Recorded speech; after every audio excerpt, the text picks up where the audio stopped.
Okay, hello, good afternoon, everyone. Welcome or welcome back. Since we do have a great number of people joining us online specifically for this session, we're gonna go ahead and get started. There's definitely a few more seats up front, and then we'll leave some open in the back. But I'm going to go ahead and kick us off. I'll say welcome to the IOWN Global Forum Futures event. My name is Patty Morin, and on behalf of the forum, I'm excited to be your MC this afternoon. We have a great lineup for you today. We will start with several presentations about the forum and recent accomplishments, and then a guest presentation from our partner, the Linux Foundation. Following the Linux Foundation presentation, we will take a short break and resume for presentations from forum members Fujitsu and Microsoft and a panel discussion. Before we begin, a few housekeeping announcements for everyone's information. As said, this session is streaming live, and I know we have many people watching from around the globe. Please use the chat box to communicate with other attendees and staff if you need assistance. Since the agenda is quite full, we are not encouraging any questions until the break or the networking reception.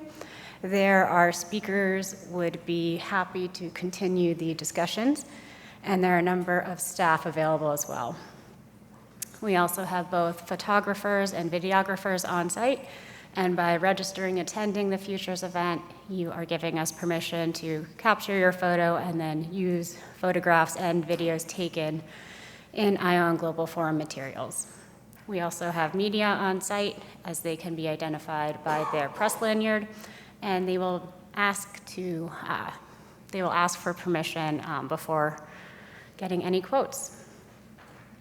With that all aside, I'm excited to give the stage over to our president and chairperson, Dr. Katsuhiko Kawazoe, to really start things off and bring us into the future, starting with this short video. A world with minimal energy consumption. The answer to climate change. Create another world. The other me is there. An infrastructure that self-evolves.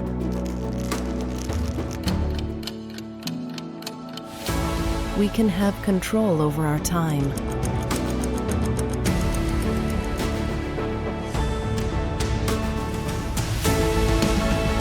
All future paths can be predicted.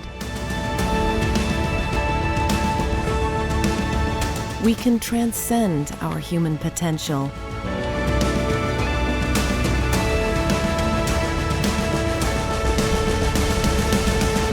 IOWN Global Forum. The next evolution, the next world.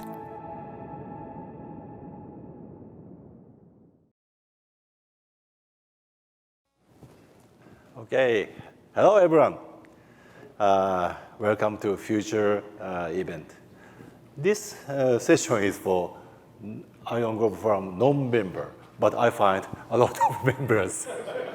Both people are welcome. Thank you very much. I'm Katsuhiko Kawazoe, President and Chairperson of IOWN Global Forum, and also I'm CTO, CIO, CDO of Entity Corporation. Okay, we humans are facing many crises such as COVID-19, climate change, natural disasters, and divided world. We have to enhance ICT technology more and more. Looking back through recent history, industry's emphasis has shifted from quality to quantity. And now, the real space will merge with the virtual space, and value that is friendly to each culture, people, and the earth will become more important than quantity.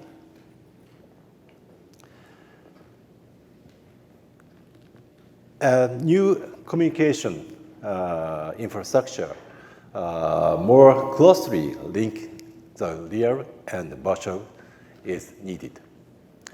This is a big challenge. On the other hand, internet traffic is growing exponentially. Therefore, a lot of computers are used to process large amount of data. As a result, energy consumption is skyrocketing, and the spread of generative AI is accelerating. But carbon neutrality is a global goal. In short, we must achieve both economic growth and a decarbonized society. Optics has a wonderful advantage compared with electricity. Even if the transmission distance or frequency increase, the power consumption barely increases. We currently use optical fibers for transmission. On the other hand, it has been difficult to apply optical technology to information processing for a long time. But in 2019, we finally succeeded to invent the world's first optical transistor. This invention was the origin of IOWN. IOWN stands for Innovative Optical and Wireless Network. We aspire breakthrough innovation beyond limitations by IOWN. IOWN is a next-generation optical-based communication and computing infrastructure and consists of a variety of technology elements. Performance advantage of IOWN are 100 times higher energy efficiency, 125 times higher transmission capacity, and 1/200th end-to-end latency. Towards developing cutting-edge IOWN technologies, a global ecosystem, we established IOWN Global Forum in 2020. A number of global organizations shared the IOWN concept, and today, IOWN Global Forum consists of about 140 global organizations, and IOWN is making steady progress from concept to business development with the recent publication of 8 recognized POCs. As you know, US-Japan summit meeting was held 2 weeks ago, and both governments announced in their agreements that they welcome strong cooperation on optical semiconductors enabled by IOWN. The name of IOWN Global Forum was also carried on the fact sheet. IOWN Global Forum has committed to building relations with other organizations such as ITUT, ITUR, and the Linux Foundation and Open RODAM. In the future, we'd like to increase liaison more and more. From here, I'd like to show you several use cases by IOWN.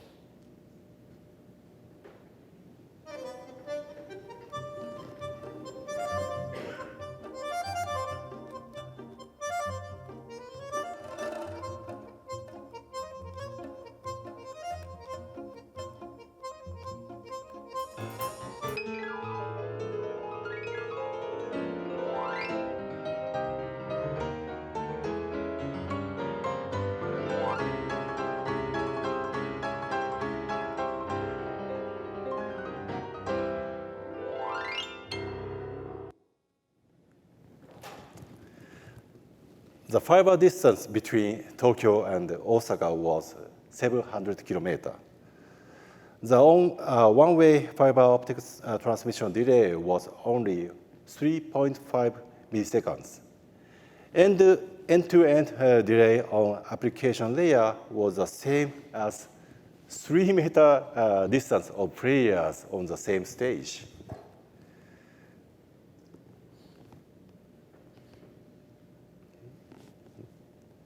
And this is an example of remote surgery by IOWN's ultra-low latency network. IOWN can make the delay jitter zero. This makes it easy for doctors to predict movements of surgery robots and conduct a remote surgery. Next use case is remote control of heavy equipment in the construction industry.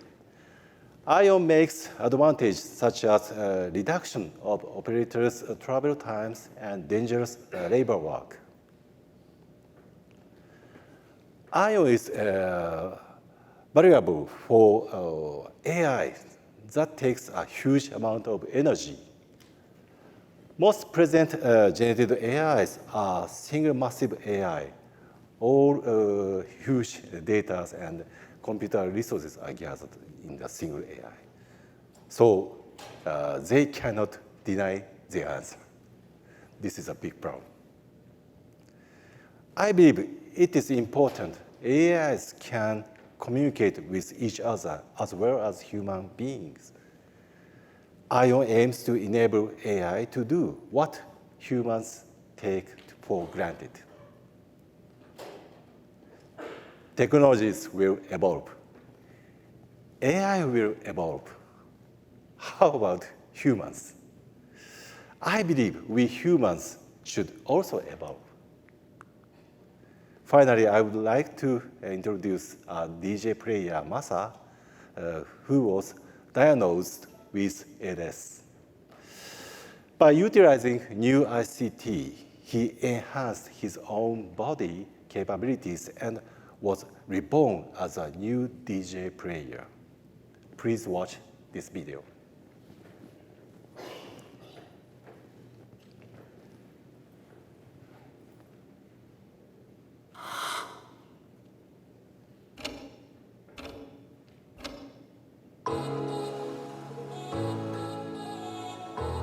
Masa, IVDJ, diagnosed with ALS in 2013.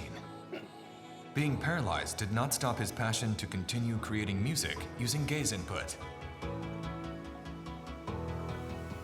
He endeavors, fueled with hope for the next stage.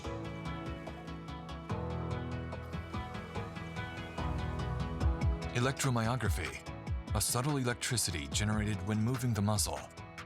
We have developed a technology to sense the signal from the muscle of Masa and move his digital avatar.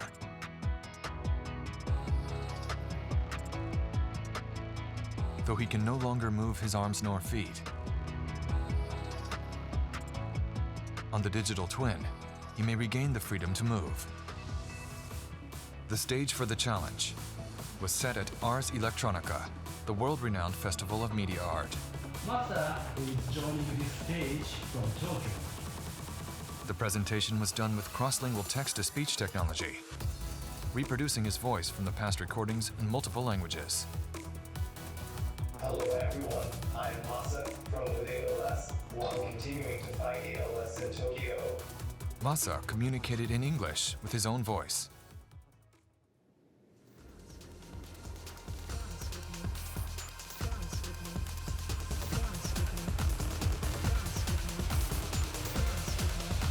In the live performance,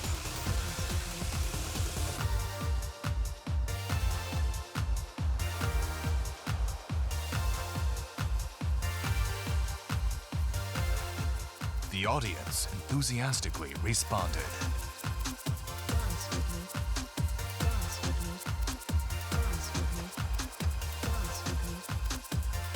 Echoing his hands raised high. I could feel I was connecting with the audience. I continue to challenge the impossible.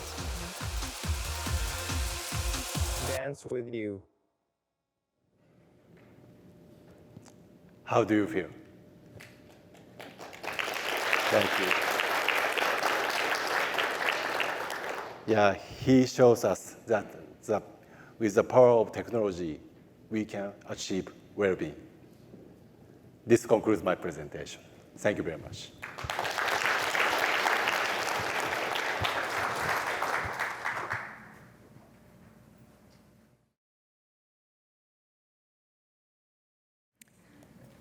Thank you, Kawazoe-san. That It's really wonderful, and it's amazing to see some of the use cases in action. Next, I'm going to invite our Marketing Steering Committee Chair, Gonzalo Camarillo, up to the stage, who will give us an overview of the forum.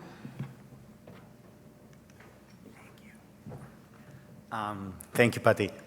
Okay, after this presentation and the videos, quite inspiring, let's continue with the session. So in the next few minutes, I'm going to introduce the forum. I will introduce why we think the IOWN Global Forum is special, why it's peculiar, if you compare it with other forums, and then we will have basically the Vision 2030 presented in the next presentation by Leven. So let me get started. When I describe the forum, I'm going to try to preemptively address some of the common questions we get from journalists, media analysts when talking with them, because when we see a pattern of some question that is asked over again, we just understand that it's important, so I will try to address them as I go. Otherwise, as indicated before, you can catch up with me in the break, and I will be happy to talk with anyone or address any questions. So this is basically, traditionally, and you go to our webpage, that was basically what we showed of IOWN. I think the most important thing is to understand that we are trying to build the future communication infrastructure. That's basically what IOWN is about. And then, as Kawasoe-san was showing, this was basically the promise. It's also on our webpage that we were given on basically power consumption, transmission capacity, and end-to-end delay. So those were the promises, and you can find this information on the website. Obviously, it's difficult to understand what we are doing just by looking into that, so let me try to unpack it for you and being a bit more explicit about that. So with everything that IOWN is doing, we try to put together what we call messaging framework, which basically tries to address what IOWN stands for and our goals for the future. As you can see, we are talking about Kawasoe-san in his keynote speech. He addressed that. It's basically the transition between electronics to photonics. So everything we do in IOWN revolves around that concept, electronics to photonics. If we go down, our messaging framework has 4 pillars, which basically try to explain the main points that IOWN is trying to address.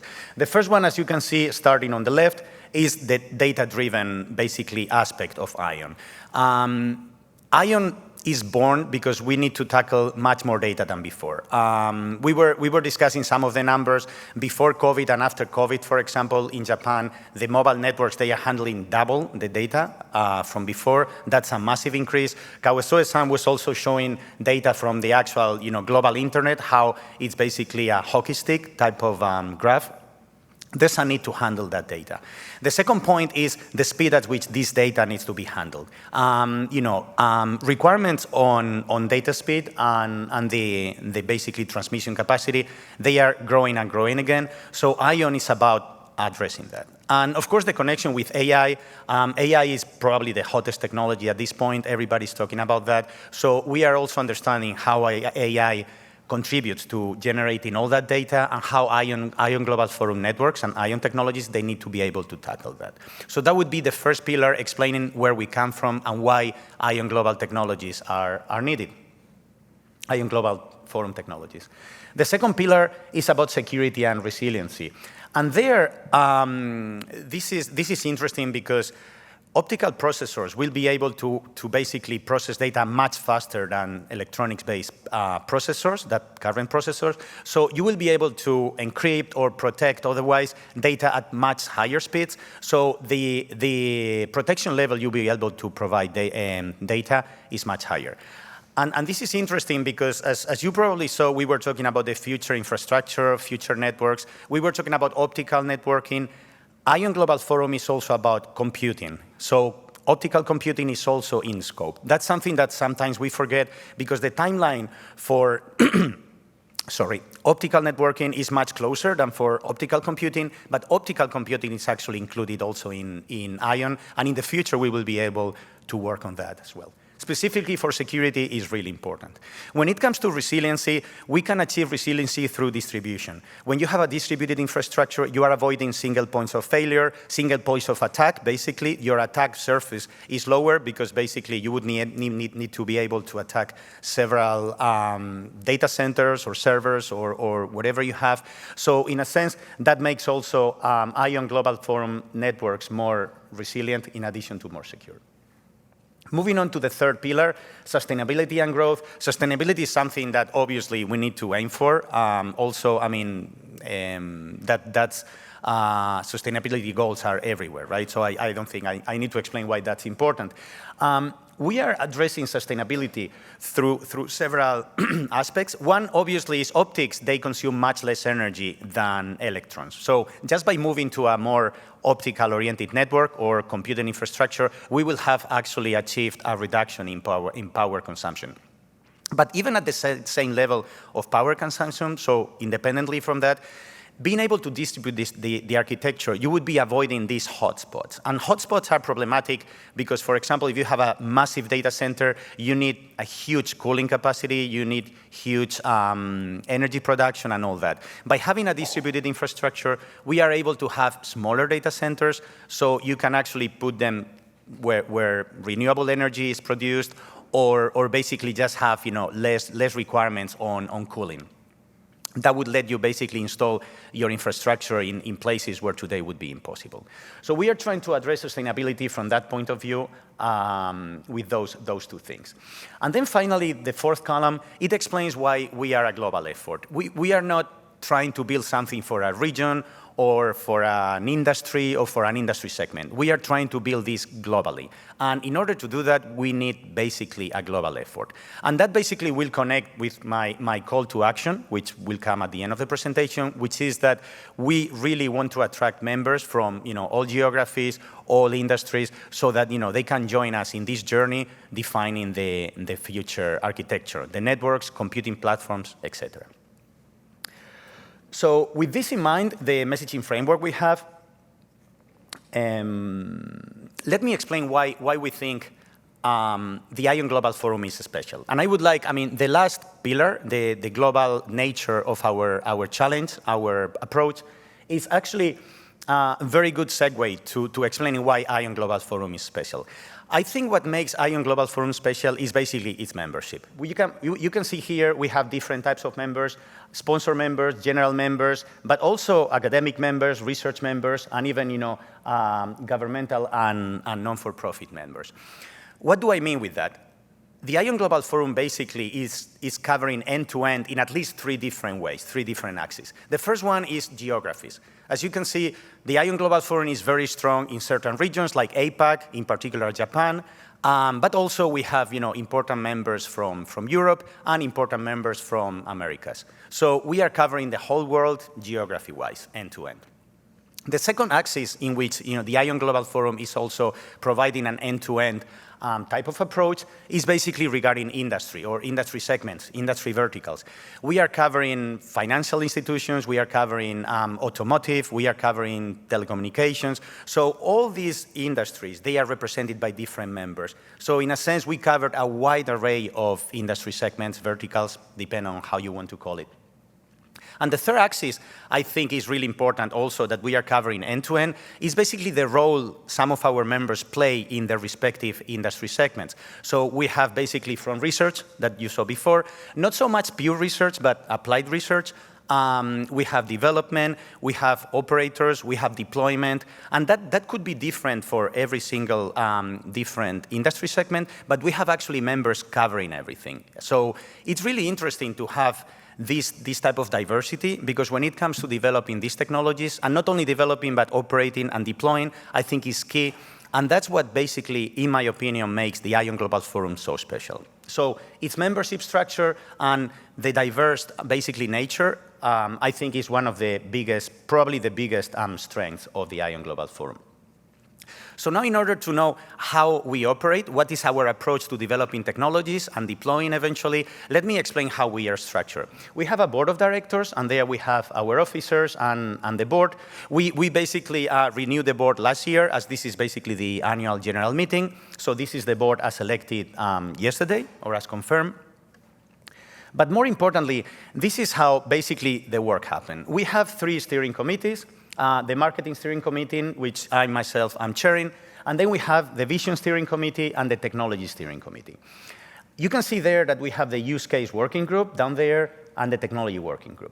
Why I'm showing this? Because the way we work is basically starting by use cases. As I explained before, we have different industry verticals. So for each vertical in focus, we cannot be working on everything. We would be spreading ourselves too thin in general if we did that. But for each vertical in focus, we basically define use cases. Use cases relevant, and for that it's extremely important having those basically members that they come from the industry. So if we have a media broadcasting use case, we would have media broadcasters defining that. If we have a financial-based use case, we would have a financial institution defining the use cases. Once we define the use cases, we extract requirements out of them. So we understand, what type of requirements apply to technology they are required in order to implement that use case, to make that use case reality, to make it happen. And once we have the requirements, then we will start developing the technology in the technology working group. So that's kind of the life cycle of any given technology developed at the IOWN Global Forum. Then I will be explaining later why that's not the end, and why we don't stop at development, let's say a technical blueprint or a technical architecture, but we go on into proving that that's basically something that can be implemented and deployed eventually. But anyway, that's the structure of the forum. And this is basically the same slide, but a bit more detailed, explaining the task forces within each of the working groups. And as you can see, this task forces defining and working on very different pieces of technologies and on very different use cases. In particular, there, for example, in vehicle communication, digital twins. That's actually interesting. And here you can see, for example, task forces on fiber sensing, mobile networks, etc. So this is the way we work. And I think it's interesting to understand because I think it's integral to the IOWN Global Forum, the way we work and the way this life cycle of technology is implemented. So here is basically stressing what I was explaining before, the fact that we start with specific use cases, requirements, and then writing the architecture and specs. I was in one of the interviews I was asked, how do you find success?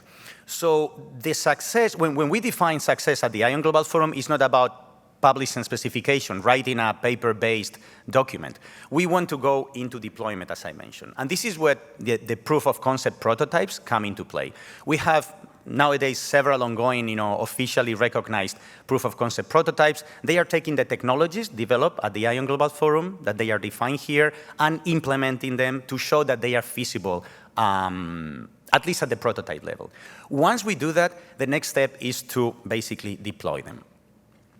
Lehman later will be, wherever he is, I don't see him now, but he will be presenting the Vision 2030 later, but I want to also address some question that we get. People think, 2030, what happens until then?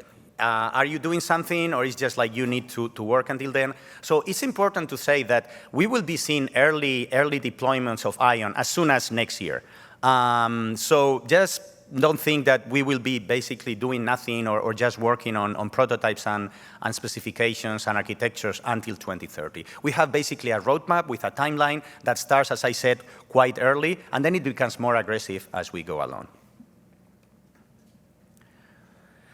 And then, just towards the end of my presentation, but finishing some of the events that where we take place. So we have a task force actually, which is part of the marketing steering committee, dedicated to organize events in different places in the world for different communities. And this is basically one of the last events we participated in, the Mobile World Congress. As you know, massive technology, massive telco conference. So the IOWN Global Forum was there. We were organizing a panel that was very well received. We had a full house there. Next year, we will be back in the Mobile World Congress. And in the meantime, basically, we will participate in many other venues. So just to give you an idea that if you are interested and you are a potentially new member or prospective member, you can actually join some of those sessions or IOWN Global Forum events within a large conference like the Mobile World Congress and follow us there. And lately, I hope we will basically distribute the slides. So I added here some URLs, our QR codes, so that you can go and read more about that, more about what we have produced. This is basically where we are regarding social media. Feel free to follow us. There you can have also updates and important information. And lastly, this is basically my call to action. Please join us in this global effort to define the future network. Thank you very much.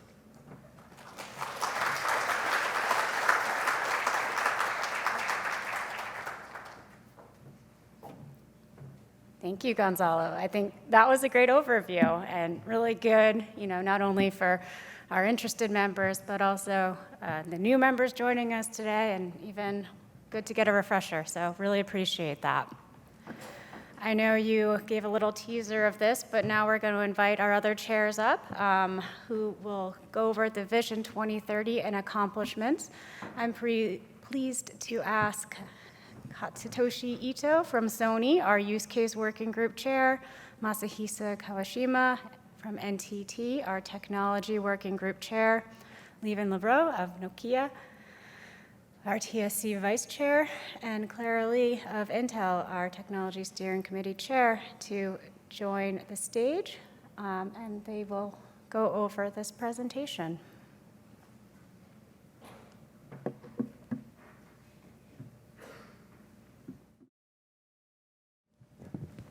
Good, let's start.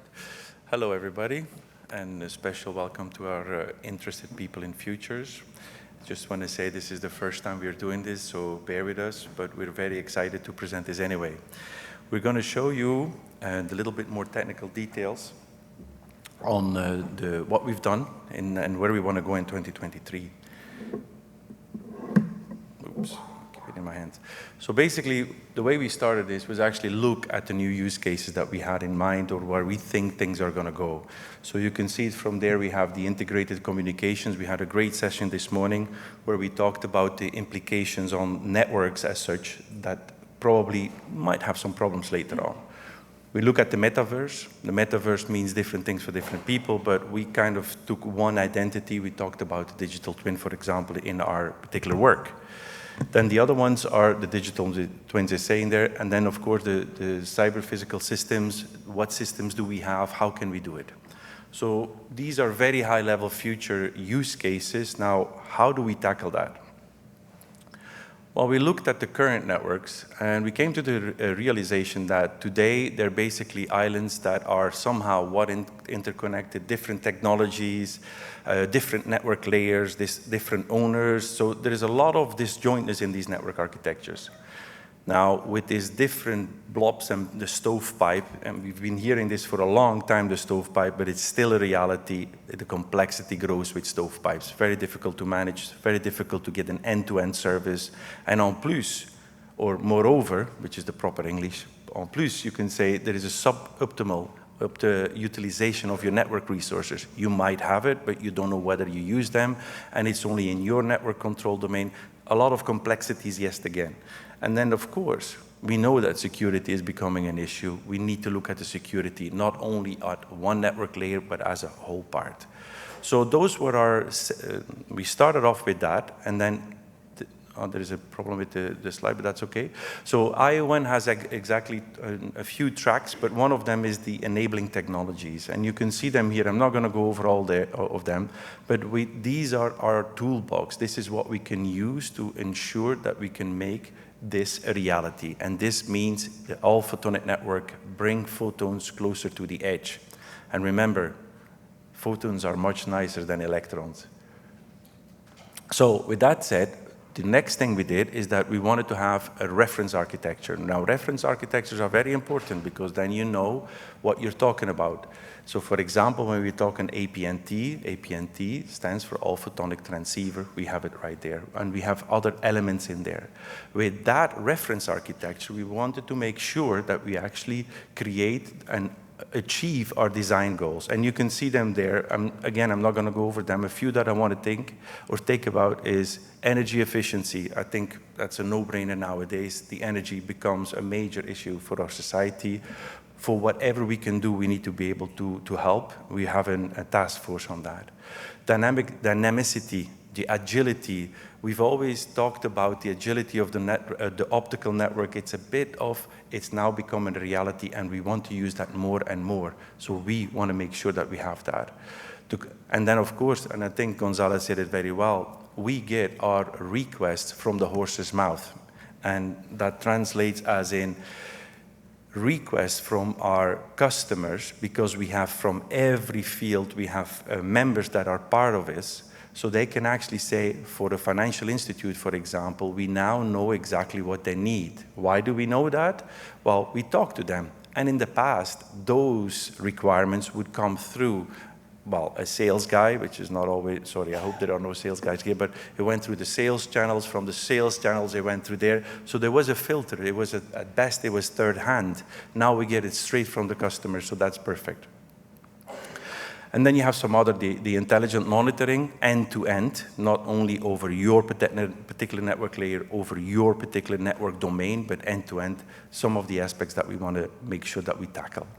So I'm going to give the word now to Kawashima-san to explain on how we do it in the technology stack. Sorry about that. I'm going to explain how IOWN builds up our technology.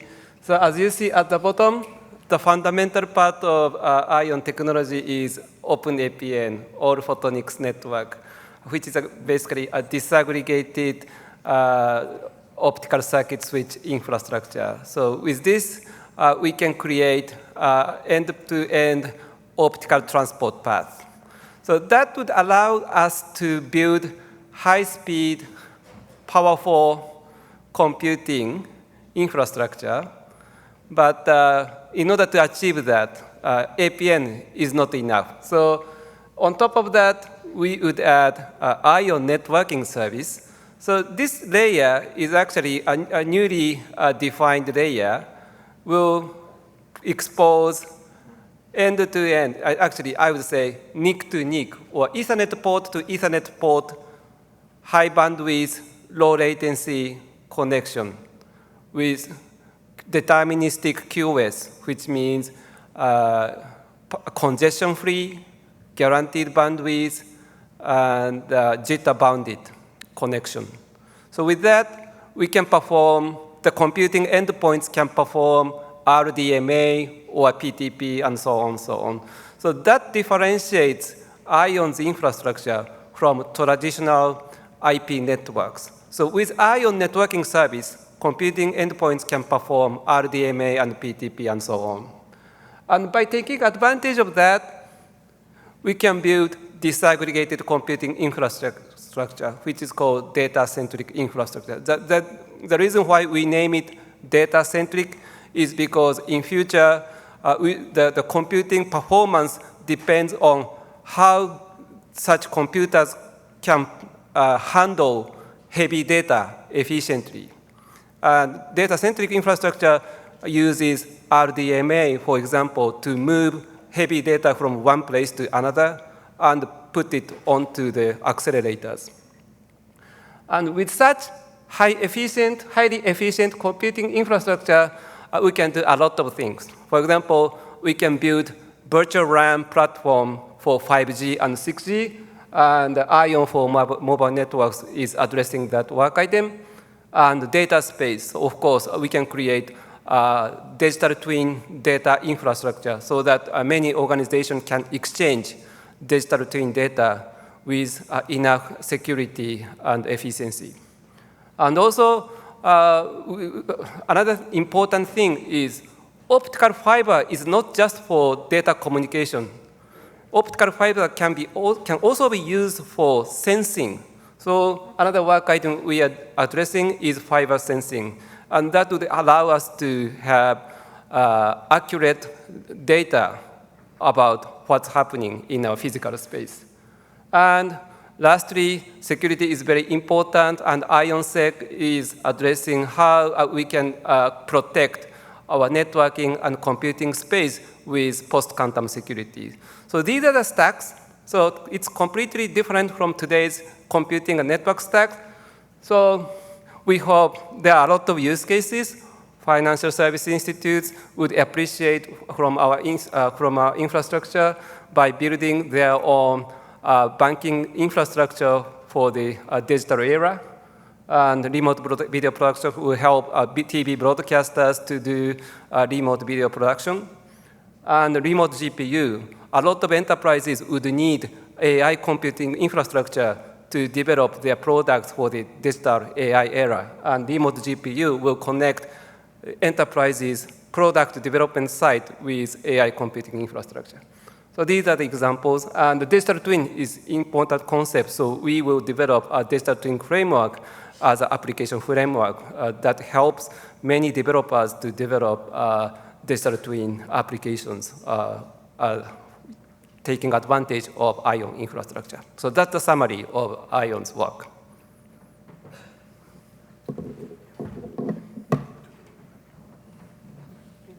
Thank you very much. So this is how we approach things, and you can see on the top the most important action or vectors that we're following. Now, how do we do it? Well, just to go one step back, apologize for the representation, but so IOWN was formed in 2020, and you can see throughout to 2024 how we do it, and I would call that the paper trail.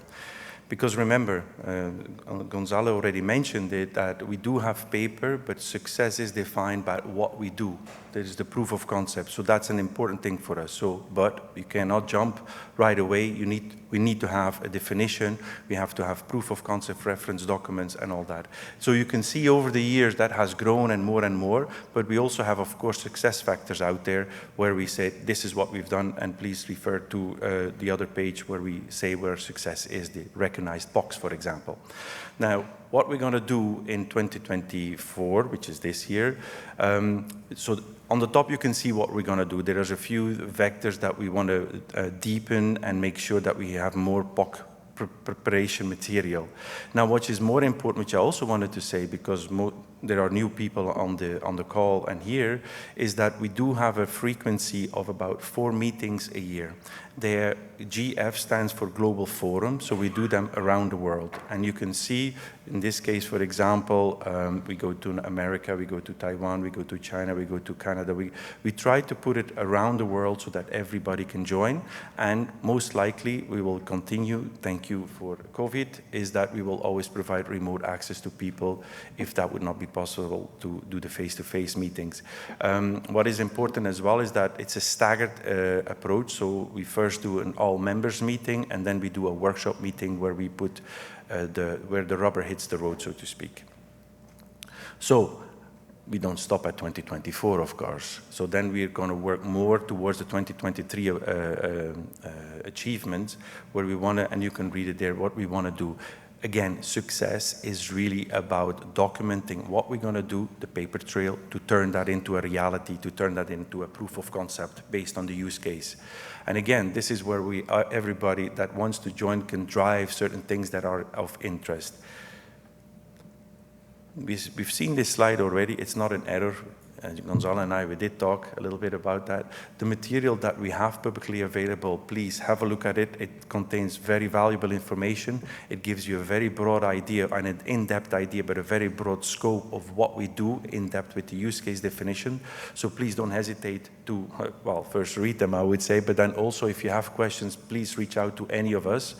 They can either help you directly or they can direct you to people with the right answers. Now, the vision to reality, I want to Kawashiba-san to elaborate a little bit on that, and that, yeah. Do you want to do that?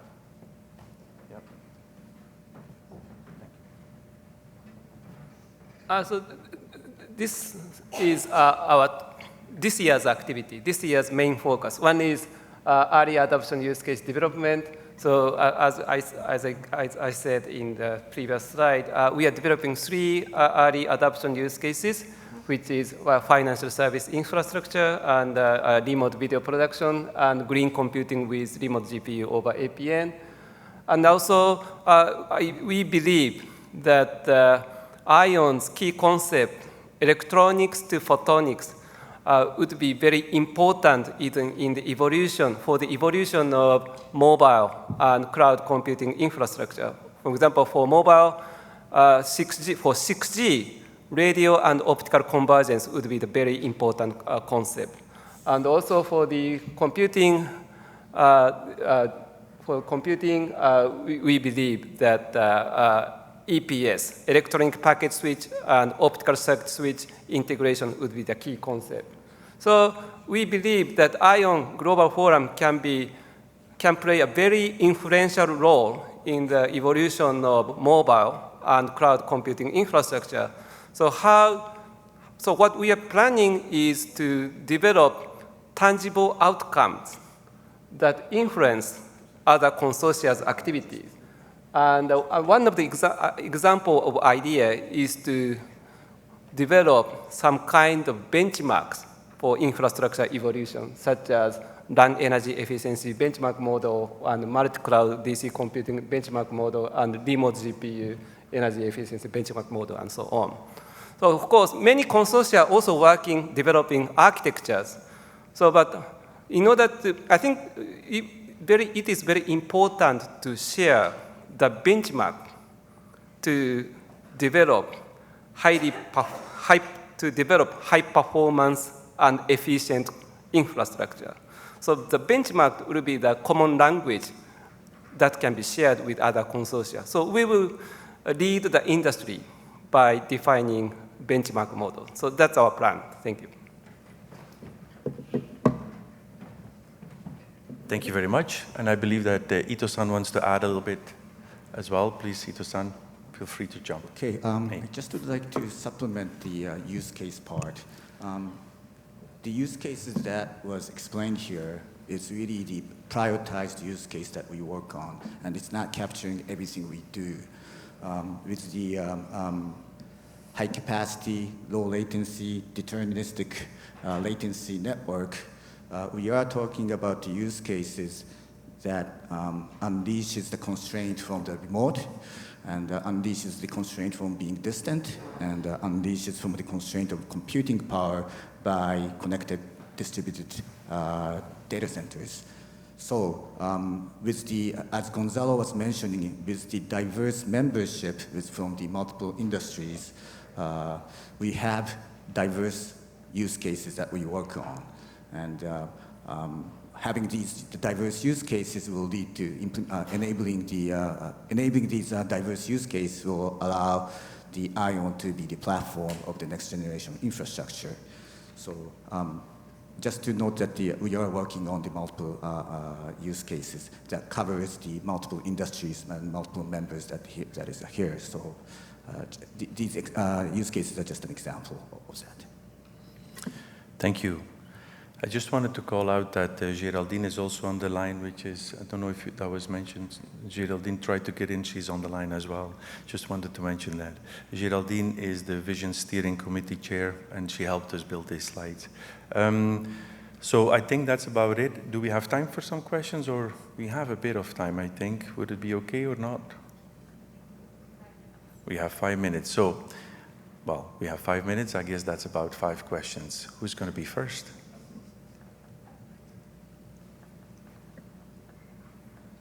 Maybe I should ask a question. Clara, if you don't, is there a question? Yeah. It's very hard to see you with the light. Don't worry about the microphone, I can talk louder. You talked about the security components there. As we increase speed, we increase risk of security. What exactly are you proposing? Is this going to be technical solutions, protocols, or new features? I like the question. Yeah, if you may, I will repeat it in the mic, because the mic arrived a bit too late. But so we talked about security, or do you want to ask it? Please, you have the mic now. Ian, I think. Yeah, I can do it again with the microphone. You talked about security. As we've increased speed, security becomes a significant challenge now. What are you proposing? Protocols, tools, technologies? Because fast detection is one thing, but they can exfiltrate data just as fast as we can detect them. And the faster we give it to them, the more data we risk losing. Not just technology. I think what we are proposing is the concept about is our idea how the data should be handled in our society. So we have, enterprises have data on their customer premises, but they would like, for one example, enterprises would like to maintain their data on customers' premises, but they would like to use GPU on the cloud computing infrastructure for data processing. But even for such use cases, we would like to ensure that the data would not be stolen even when the data are being processed at cloud computing infrastructure. So this is a kind of concept about how data should be treated in future digital infrastructure. That's the starting point. And then we will define the architecture, and we will define requirements on each technology component. And we may develop specifications for some components, but some other consortia are developing such components. We will respect their work. That's what we will do for security. Any other question? Ian? Ian's a pain because Ian's never got to run out of questions. I have a follow-up to that. One of the things you say on the slide is protection in transit, protection at rest. You also say protection in use, which has been a significant challenge for us. We know of 3 standards at the moment, or 3 products at the moment, that are attempted to become standards for in use. What are you looking to adopt? That's a good question. I think we need in-depth discussion, but we are thinking that currently there are emerging technologies such as computational computing, but it's just about data in use. But one of the challenges we foresee is how to make a seamless space where data can be transferred and processed without any security risk. So that's a challenge. So we're going to develop, we are trying to develop an architecture that assures that data can be moved and processed without any technology risk. But there are a lot of technology pieces that can be used as a board, but how to connect them is a challenge. So that's going to be discussed at the forum.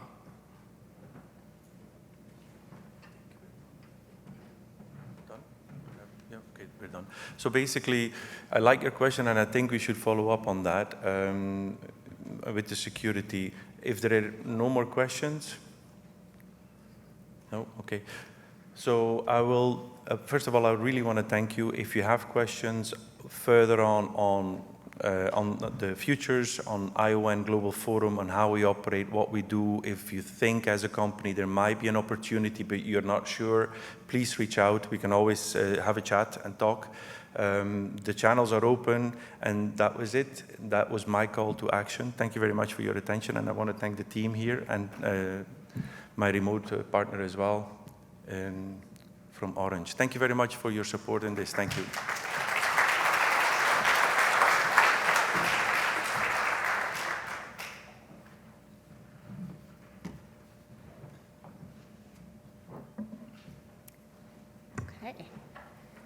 Thank you, Lieven, for really spearheading that. Thank you, Kawashima-san, Ito-san, Clara, and Geraldine, apologies, joining us remotely for putting that presentation together and then joining us on the stage to give it. I think one big takeaway is just how accessible the chairs are, so really welcoming any questions that you have after this and during the breaker networking hour.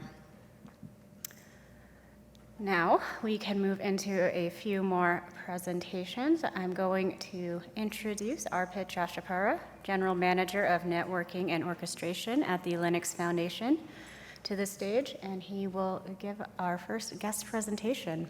Thank you.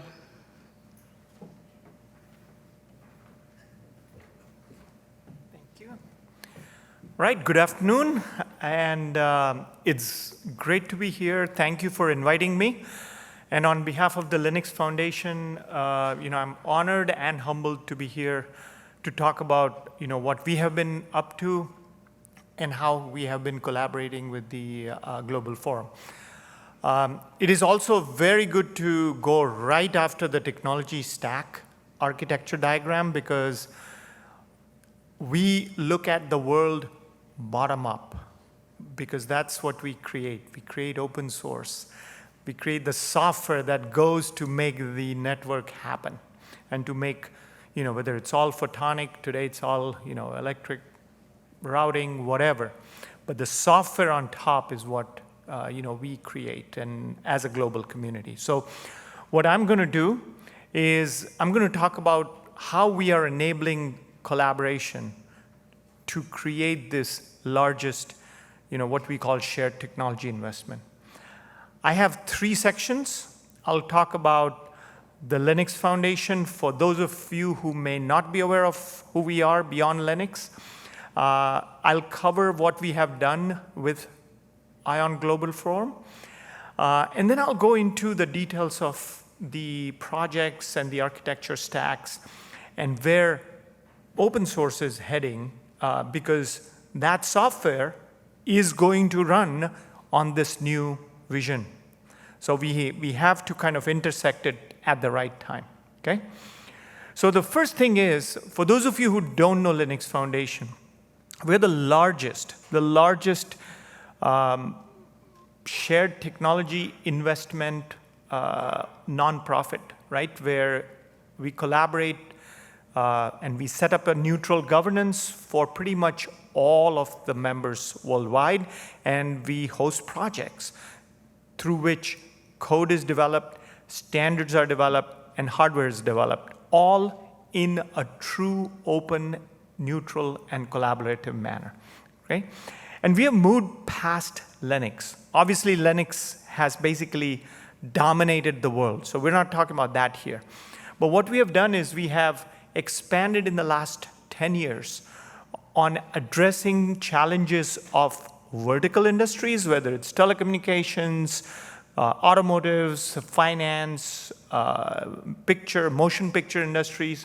There's a white paper on our website that says, how 100-year-old industries, right, whether it's energy or telecom, they have accelerated innovation in just the last 5 years, and what motivated them, right? So we have that.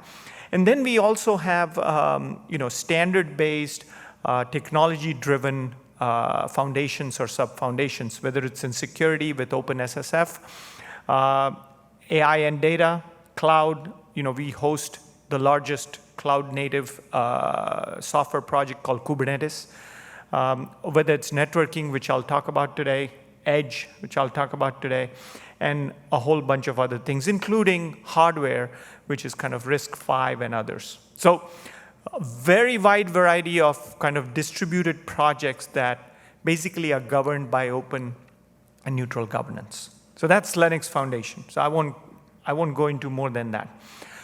But less than a year ago, right, precisely, I think it was June 14th of 2023, we announced a partnership with IOWN Global Forum. It was extremely well received by our members and our ecosystem. And the reason for that was very simple. The mission and our implementations were completely aligned, okay? And we decided to pick 3 sub-foundations to start with. LF Edge, so edge computing, LF networking, so sort of the network automation and network infrastructure, and OPI, which is really around the smart NIC projects, okay? And since just less than a year, we have made tremendous progress on this, right? There's a task force that is doing these opportunities to create blueprints, right? As we heard, POCs are important, but the more important thing is actual deployments that projects make it into code and into production. We just released a white paper under LF-Edge with Acreno. Acreno is a project under LF-Edge that is going to talk about how to do these things and what are the 2 use cases that are being addressed by that. So tremendous amount of progress is being made by this, and we are excited to be kind of the implementers of this vision in a short sort of word, okay? So then people may go, okay, why open source? And specifically, why open source in networking? So let me talk about 5 good reasons, because some of you may be behind on what is going on, whether it's US or China or EU or Japan or India, it doesn't matter. Open source networking is really end user driven. What that means is end users, like the carriers, are really saying, we need the implementation to be open source based. Why? Because we need control, we need security, we need faster innovation, we need standards to be implemented quickly. There's a whole bunch of reasons. And this whole thing came about by about 8 of the top 10 service providers participating in this. It was jump-started by AT&T, China Mobile, DT, Orange, Telefonica, all of the big guys. And that was done about 7 years ago, and we've come a long way. What I'm not showing here, beyond the cloud native, is the optical control and optical integration, because we've not yet figured out how to run that, okay? That's what the POCs and your vision will kind of come with. So that's number 1. The second reason why open source has become such a big success globally is it is creating common interoperable software. It's non-differentiated. 80% of the code, even in an all-optical network, 80% of the code is non-differentiated. Starting a process, stopping a process, booting, logging, connecting to clouds, connecting to the base. A vendor is not going to be able to make money and differentiate on software. That software needs to come from open source, collectively with competitors, vendors, and end users. That's why this is so popular, okay? Look at the number of lines of code that has been written already in the last just 3 years, okay? 103 million lines. Now, show me a vendor who's going to spend probably 2,000 to 3,000 engineers for 10 years creating this software. It's not going to happen. So this is why people are relying on open source and the Linux Foundation to create this. That's number 2. The third reason why open source is more popular is we're more secure. Now, there's if you see it, you cannot touch it. Easy way of understanding why open source is more secure. However, the US government, who is now a big partner and they're dependent on Linux Foundation to make this happen, has done tons of research, mathematical, MIT, you name it, right? Like the scientists have proved that open source is more secure. So we just take their word for it. But more importantly, you can actually quantify how secure you are. So we have a OpenSSF guideline, which has a dashboard. So for every software project, you can actually see the level of security that the project has reached. So when you're deploying critical infrastructure, you want to pick the projects that are most secure, okay? That's the third and a very important reason these days. The fourth reason is, if there's a bug, you got a whole community to fix it. You are not reliant on the vendor for the next cycle with the product managers prioritizing that bug. So it's the POCs and the proofs are in months. There are 2-week sprints that go on, okay? And commits that happen, 856,000 commits in the last 3 years. So it's just rapid space. And they're all tested and validated in sprints and in the open community. So really we are really excited about this. And then the final and the most important thing, which I also saw in the vision and where we intersect, is how do you take this software into the vertical markets? So typically what happens is these projects get packaged into a blueprint. These blueprints go into either an enterprise or a service provider or an end user like a government. And then within an enterprise, it goes into specific verticals with their custom requirements. And the verticals you see on the top, they are actually in a linear prioritized manner. Because in the world of open source edge computing, the most important market is the industrial manufacturing. That's where the predictive maintenance comes in. That's the machinery, that's the factories, et cetera. And then in the right hand, right? Like we're not there on the healthcare. You saw the video. We're not there for a variety of reasons, including regulations. So we got to sort of look at all of these as well. So those are the 5 reasons, 5 good reasons why open source has been such a success. So now let me tell you where we're heading in terms of how we put this all together, right? Just like an architecture. So this is a very popular diagram I always use, which kind of goes and explains how the entire stack gets built. So this is from left to right, whether it's connecting through mobile, residential, rural, small, medium business, or even a large data enterprise. You come into an edge, and then you go up the stack into a core or a cloud. And all these logos are simple projects in software projects with an open governance and a lot of code that solve a specific use case. So for example, you got the ORAN software community. So this is all of the radio access network projects that we host in LF. You come into that, there are broadband projects. So we have a GPON project called Volta that we own, which again is software on disaggregated OLTs. Okay, so optical at the home, if you may.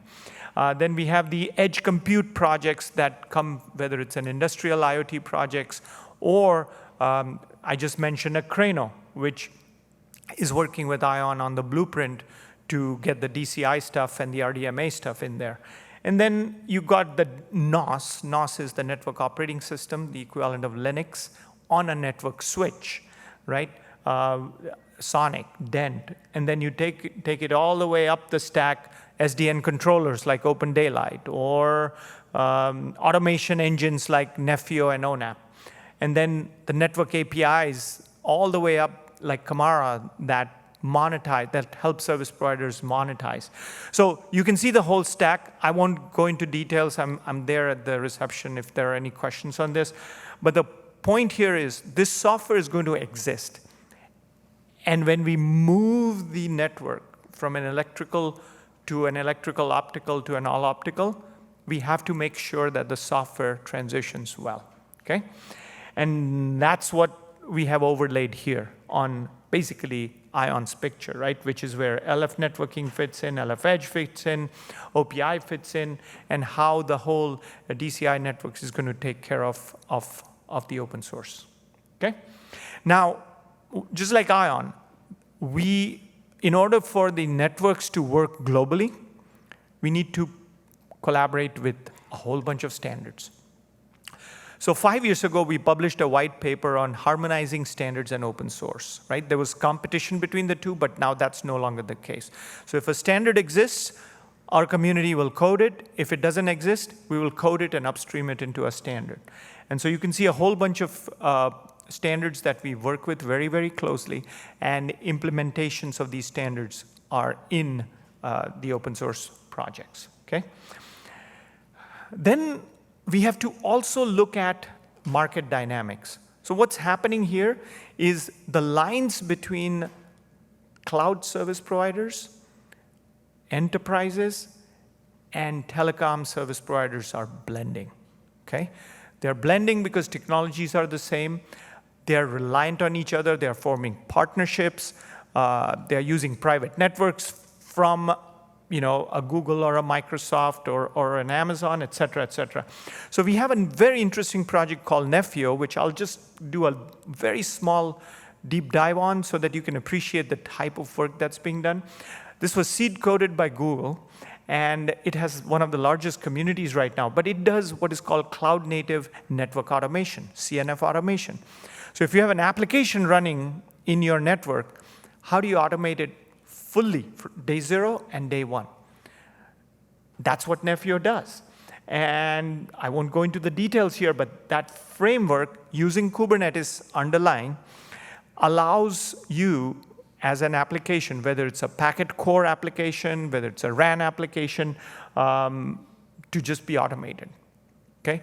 And that's kind of how we're going to drive the manual errors and the OpEx out of the network. So a huge number of participants going there. And then on top of that, you have the service orchestration, which is another big problem, because as you distribute your networks, and distribute, more importantly, the components of the network, right? The CPUs, the GPUs, the site routers, the equipment, right? There's a service layer on top which needs to be orchestrated. So we have projects like ONAP, which forms a control loop on top that orchestrates that. A lot of the networks in China are running ONAP. Verizon, AT&T's emergency response system, FirstNet, is running on ONAP, et cetera. So these are very important projects that are sitting on top in use today, okay? And then, of course, everybody talks about AI. But we have taken a very interesting approach, right? It is, how do you utilize AI in your domain? That's the problem we need to solve. The specialist machine learning algorithms, let us keep that to the 100 or 200 PhDs who kind of are brainy and they are figuring out the next massive algorithm. That's not what we're interested in. What we're interested in is, how do you take AI and its vision and use it? And so I'm going to show you a framework that we have been using that has become very popular, which is the top and bottom is your domains. So at the bottom, you have your own domain, which is the network. And there are two things that come out of that: the data that you can use to train the models, and the code itself that runs those networks. That's what LF networking as a sub-foundation is running. And then on top of that, all the way on the blue is the use cases. So what are the most important use cases? Of course, radio monitoring or RAN optimization, energy efficiencies, et cetera. The community has already done priorities on which use cases they want to focus on. And then what are the domain-specific AI models that are important? Those are the top two and the bottom. And everything in the middle is common. And that's what LFAI and data, which is our sister sub-foundation, is doing. How do you share data, right? There's a license for that, CDLA, which we have published, so that you can share data. If you want to obfuscate the data, there are projects that will obfuscate the data. Obfuscate as in hide the data, but still allow training to happen for the models. And then, of course, the noise in the industry is all about sort of the GPUs and how do you do the compute with whether it's LLMs or whatever. That's all common here. So with this framework, we can apply this to the edge compute industry, we can apply it to the energy industry, we can apply it to the retail industry, and it has been working quite well, okay? So with that said, do get involved if you're not, whether you want to code, whether you want to add solutions, whether you want to put it in production, right? Let us know. The one important announcement I have is we have an Open Networking and Edge Summit next week, starts Monday, in Silicon Valley. This is the largest open neutral conference. If you are in North America, please don't miss this out, right? We have sort of keynotes from the top inventors of mobile and internet and things like that, to a whole day on US government. So 5 US government agencies are coming, and they're going to focus on 6G and how we want to evolve 6G to include AI, to include optical, to include open source software. So there's a whole panel. Take a look at that, under the Linux Foundation events. I hope to see you, some of you there. Reach out to me on LinkedIn or something, and we can get you connected.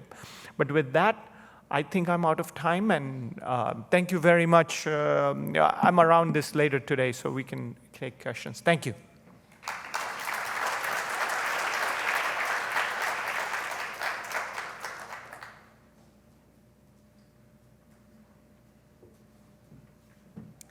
Thank you, Arpit.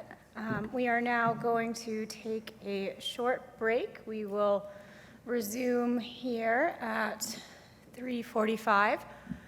So please come back promptly then for our online attendees. We will put you on hold, but look forward to having you back at 3:45 Pacific time. Thank you.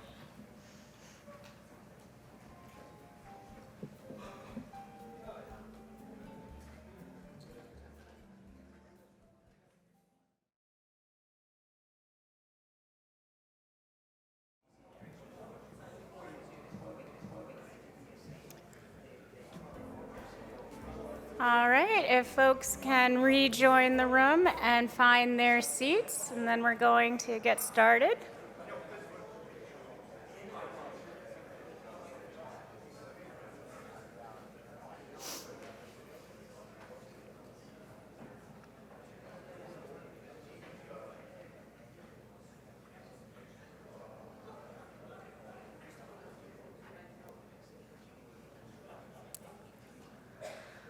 Okay, I hope everyone enjoyed the break. There is about an hour and a half or so left of presentations, and then we'll get back out there for our networking happy hour. But first, I'm really excited to introduce our first presentation, Vision to Reality, and Rod Nafan from Fujitsu, a Senior Vice President and Head of Photonics Systems Business, will join the stage and give that.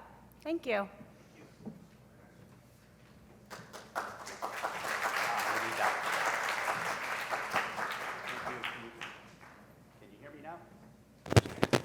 There we go. Now you can.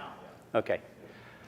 Well, I'm very happy to speak with you today, and thank you. And I realize we're getting close to happy hour, so I'm going to try to keep it moving, as they say.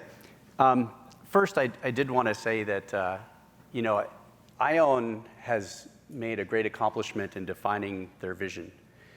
Certainly, getting to a vision requires inspiration. It requires alignment across organizations, clarity of purpose to get to there. But the IOWN Forum is just beginning the hard work. The hard work now is actually moving it from a vision to a reality. That's going to take resources, it's going to take collaboration, execution, and most importantly, commitment of the organization to keep the momentum going. And that's what I want to talk to you today, a little bit about Fujitsu's commitment. Obviously, I can speak to our company, and the commitment that the photonics business and Fujitsu Limited has towards IOWN and making that a reality. First, let's start with what is the vision. So the IOWN vision aims to create a smarter world by taking an infrastructure that can take diverse industries, converge them seamlessly, integrating their data, their operations, and people to make a more intelligent, safer society. And this is going to require advances in technologies like the all-photonic network. It's going to require that we scale networks exponentially because that's the way bandwidth has been growing. It's going to require that we dramatically reduce the energy consumption, because one thing with scaling is that the energy consumption is also scaling. And then lastly, we need to be able to introduce characteristics of that network like low latency that are going to enable the future services that we expect to get the user expectations for that network. Fujitsu, we are looking to realize a more sustainable, smarter, and safer world also. In fact, we offer something called IOWN Solutions, which is designed to help customers grow their business while solving societal issues. That's IOWN.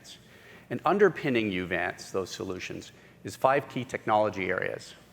It's computing, it's networking, it's AI, data security, and converging technologies. Converging technologies is the intersection of physiological science with technology.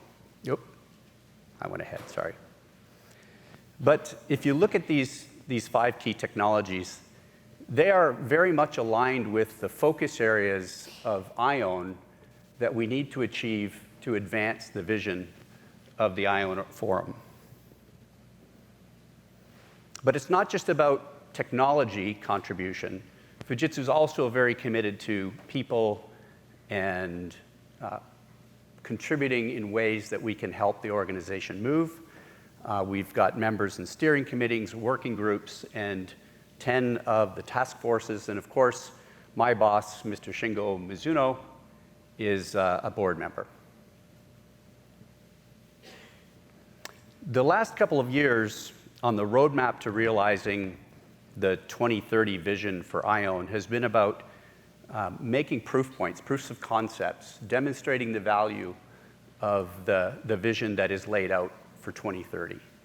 And so we've done these proofs of concepts, the industry has, the forum members have. Fujitsu's been involved in several of them, the first being the heterogeneous disaggregated computing for DCI, the Open API flexible bridging service, and the sensor data aggregation and ingestion. And there's several others that have been done by other forum members, and all of these are very important. The point, though, of this year, and I think Kawazoe-san mentioned this, now we need to transition from proofs of concepts and proofs of value and showcasing into commercialization. And that's what this talk is about. How do we move from early demonstrations to actually getting commercial products and commercial solutions? But let me back up a second, because it's important to kind of introduce Fujitsu, and before we dive into the contributions of the network group, put that in context of Fujitsu, the larger company. Fujitsu is a global IT services company that leverages these key technologies that I mentioned to provide innovations that differentiate our services.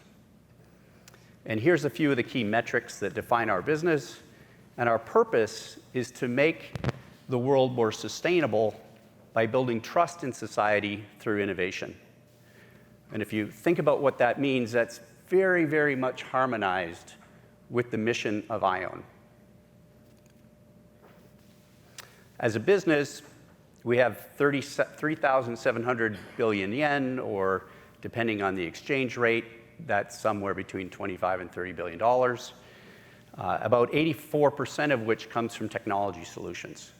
That includes services around technology solutions. It includes something we call system platforms, which is the networking business, the high-performance computing business, and then it also includes some international regions. About 10% is device solutions. This is electronic devices, semiconductors, batteries, that kind of thing. And then ubiquitous solutions, which is laptops and PC-type business. We're approximately 124,000 employees, and clearly one of the dominant region is in Japan, but it's also illustrative to note that over 41% of the population of our company is international, across Europe, East Asia, Asia Pacific, and Americas. Now a bit about Fujitsu network business in that context. So Fujitsu's network business, our purpose is to provide technology solutions that enable secure and sustainable infrastructures for those future connected services that IOWN is also looking to provide. And we aim to do this by enabling end-to-end virtualized cloud-native networks by evolving our technology across 3 key dimensions. The first being open and disaggregation, and this is really where the open all-photonic network plays a role. But for us, it's also Open RAN, and how we use computing to virtualize some of those functions of the network. The second is intelligence in the network, and this is about visualization and automation and things like employing AI and sensors in the network to make digital twins, but ultimately to solve the operational challenges of networks. And thirdly, not green, but greener technology, for those who were here yesterday. And clearly, if we would continue on this exponential scale of bandwidth, which we've been in since I began in networking, which was 30 some odd years ago, we need to scale better with power consumption. And so that's going to take technologies like liquid cooling. It's going to take technologies like photonic electronic integration. And that's the third key dimension that we're focused on. Inside of that open all-photonic network, our vision is IOWN inspired. It's also a vision based on end-to-end direct optical path connectivity, avoiding as much as possible the intermediate electrical router and switch interconnects. And this is important because, like IOWN, we believe we have to reduce power, we have to have higher capacity, and we have to reduce end-to-end latency.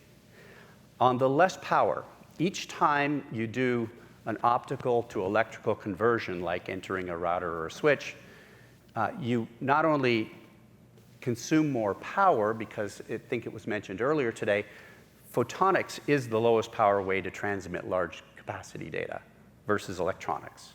So we want to push the electronics as far to the edge of the network as you can and use, for high capacity use, as much as possible photonics. Higher capacity. This is where we need to look at several key technologies, like going from the speeding up or faster, the bit rate that we get out of a single transponder into the wavelength into the network, to being able to put more wavelengths, so more spectrum. So we're going to go from state-of-the-art 1.2 terabit per second today on a wavelength to 1.6 to 3.2 in a multi-wave to 10 terabits in multi-wave. And in addition to that, we're going to open up more spectrum on the fiber. So today we use what's called C-band and L-band. That'll be S and C and L and U in the future. We'll start to introduce technologies that do spatial division multiplexing to switch bands, maybe switch fibers, technologies like hollow core fiber. And then ultimately, also lowering latency. And I do want to mention here that electronics have more latency. So what is fiber? Light in a fiber is about 2/3 of light in a vacuum in terms of speed, which is about 200,000 kilometers per second. So you can wrap your head around that. It's significantly slower to move electrons in a wire. So photonics is faster, less latency. But I do want to say it's not just about faster, it's also about controlling the latency across a network. And IOWN has smartly defined a framework around which to explain the key elements that are required in this network. So like functional nodes, that's what's called the APN transceiver or APN-T. That's where we take client signals and we map them into narrowband wavelengths that can be sent across the network. APN-G, the gateway, is where we put multiples of those narrowband signals, and we multiplex them into adding and dropping onto the network. It's the on-ramp and off-ramp of the network. And then APN-I, the interchange, is where we switch wavelengths to route them around the network in the direction to the ultimate destination. And lastly, APN-C, or controller, is the intelligent management and control that manages all the aspects of that network. So I mention this because as I introduce Fujitsu's optical portfolio and our path towards realizing that vision of APN, of the all-photonics network, we can map those functions into our portfolio. So there's two key elements to the Fujitsu optical portfolio. One is Virtura, which is the suite of optical software.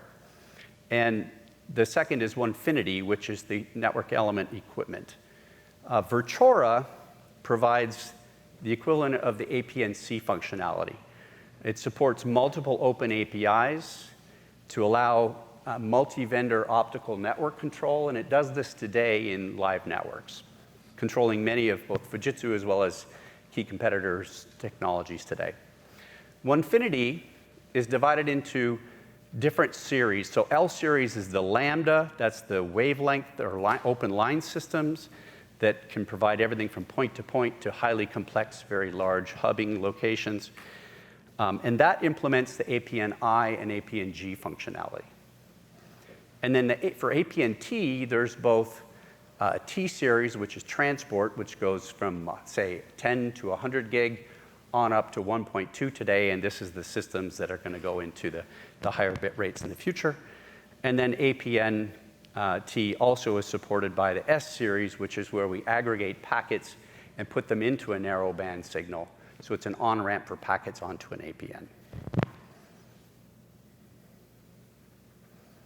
Okay, so with that framework in mind, it's helpful for us to develop our roadmap around the realization of the all-photonic network for IOWN as we think about how we evolve that.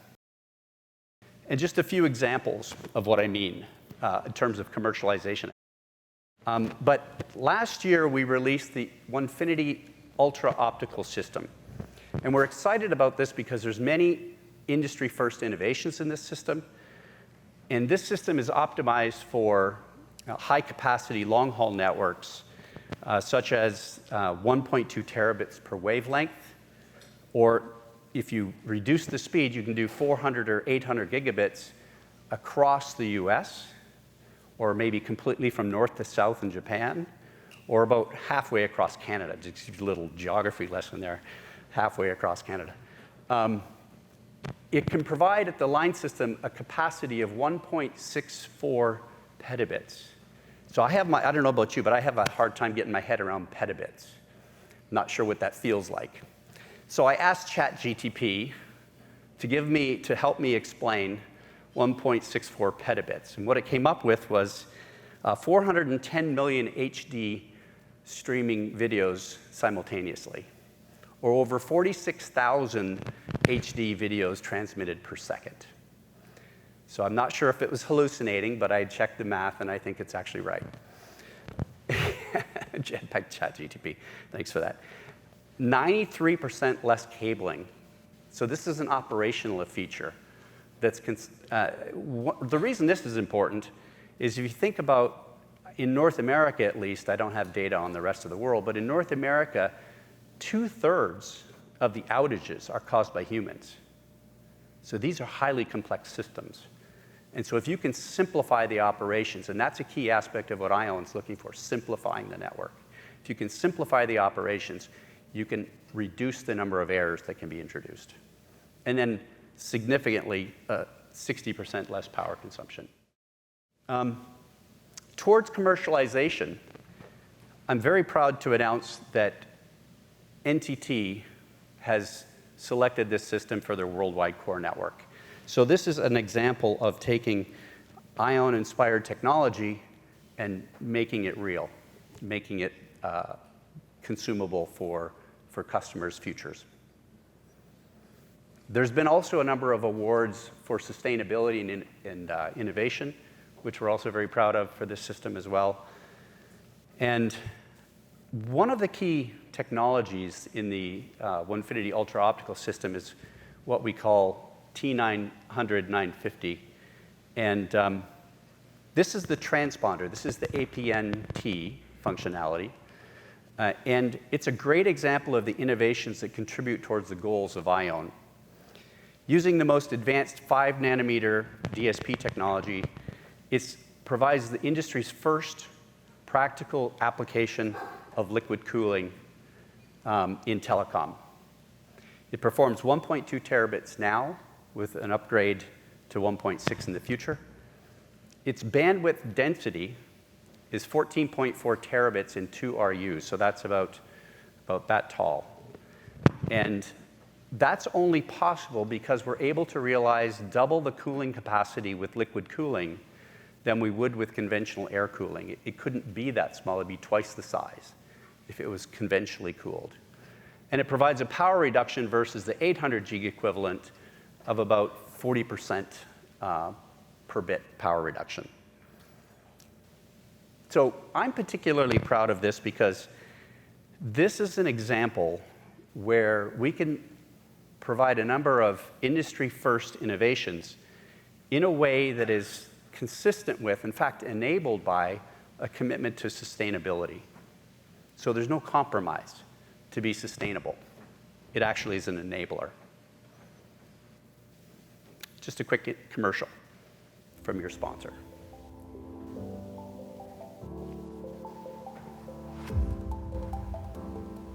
Rapidly increasing data traffic, reducing CO2 emissions toward a carbon-neutral society. To create more advanced next-generation services and realize a sustainable society, it is essential to implement a communication infrastructure providing large capacity, low latency while requiring low power consumption. Fujitsu offers Onefinity Ultra Optical System optical transmission platform to address these issues. It achieves a world's class of high-capacity, long-distance transmission and reduces CO2 emissions by 60%. The Onefinity T900 transponder enables high-capacity transmission of 1.2 terabps per wavelength. It also uses the world's first closed-loop liquid cooling technology, which does not require external liquid supply. It achieves twice the cooling efficiency without requiring any change to current mode of operation. It also significantly reduces power consumption, noise, and rack space. Onefinity L900 is C+L band ROADM system. In addition to backward Raman, Fujitsu also offers forward Raman amplification and improves transmission distance up to 1.7 times compared to conventional methods. This allows a reduction in the number of optical line amplification sites, which helps lower the total cost of ownership. The integration of an optical backboard to the L900 helps reduce the number of cable connections by 93%. This simplifies system installation and significantly shortens installation time. Onefinity L910, L920 provides optical amplification for both the C and L bands with integrated dynamic gain equalizers performing optical level adjustment. This removes any limitation in the number of successive ILA which can be used in ultra-long-haul applications. Fujitsu Onefinity Ultra Optical System will contribute to a sustainable society.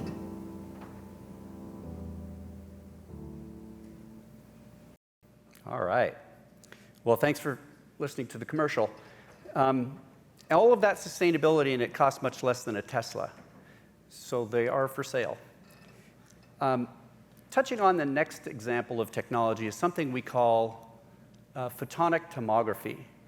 So optical networks are, by their nature, they're analog, and there's a lot of physics involved in devices, and there's a lot of complexity that can be involved in setting up a path end to end. Well, we've introduced technology that we call photonic tomography that uses the capabilities of the T900 and L900 at the receive end of, for example, the T900 to rapidly measure the state of polarization and to be able to estimate things like the optical path profile. So as you know, as you go through an optical network, you of course amplify and then you get some loss, and then you amplify and you get some loss.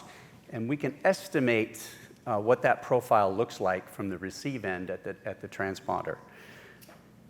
Integrated OTDR, which is a technology that allows us to find out where specific issues are happening in the network, characterize your fiber, and pseudo waves to allow us to guarantee or to measure the connectivity within, or the path, trace the path within the network. Somehow our graphics just got better. I don't know what happened there. That's good. All of these things, though, are designed around one of the key goals of IOWN, which is to not only provide high capacity, but simplifying the network as well. Another example is, there we go, latency adjustments. So we talked about low latency being an important factor in the future services. But I would argue it's not just low latency, it's also the control of latency, the equalization of latency, the fairness in latency. So we have a technology in our Onefinity portfolio that allows us to equalize the latency of diverse paths through a network. And you saw from Kawazoe-san a demonstration of a symphony, this is that example. This is the infrastructure running underneath that, those 700 kilometers between Osaka and Tokyo, where the two people playing an instrument felt like they were 3 meters apart on a stage. This is the underlying technology for that. Reliability. Because we can balance or control the latency, we can also then provide hitless switching. So this actually will be important for certain classes of mission-critical applications, such as fully uncompressed video transmission. And the demonstration that you see here is an example of a traditional method of transmitting video versus using the hitless switching, and there's no blip in the video at all. So if you're, I don't know about you, but if your doctor's operating on you remotely, I'd prefer he didn't have any interruptions, he or she.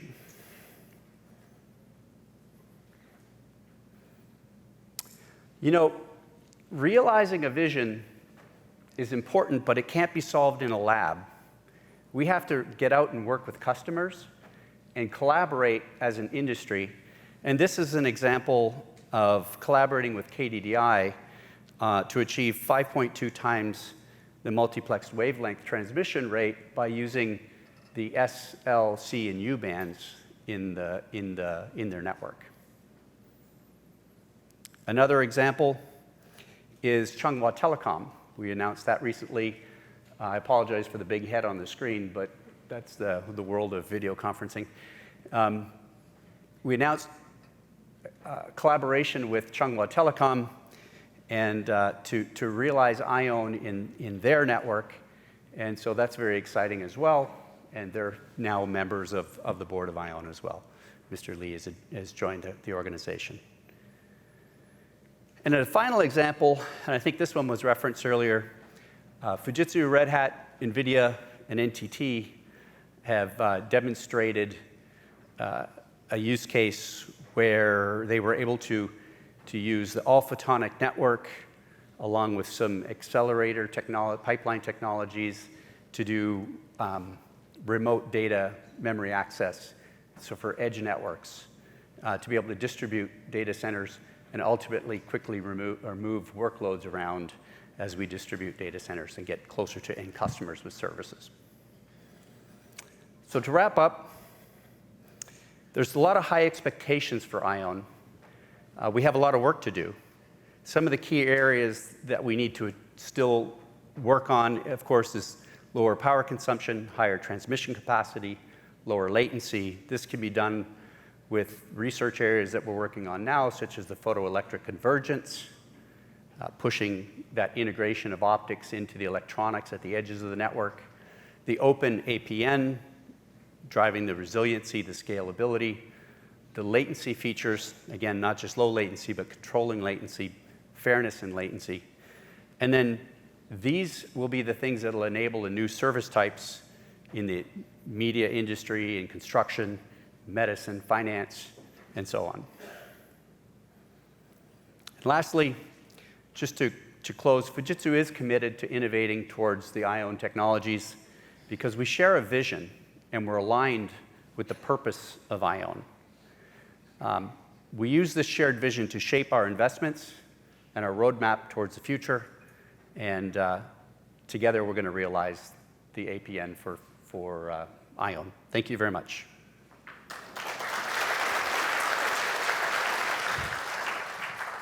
I don't know what happened to the graphics. They worked in.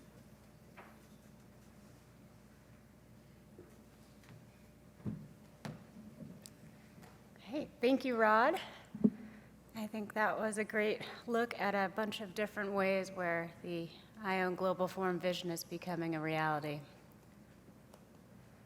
Next up, we have Derek Buckley of Microsoft, Managing Director of the Telco and Media Industry, who will join us to talk about the future outlook a bit more.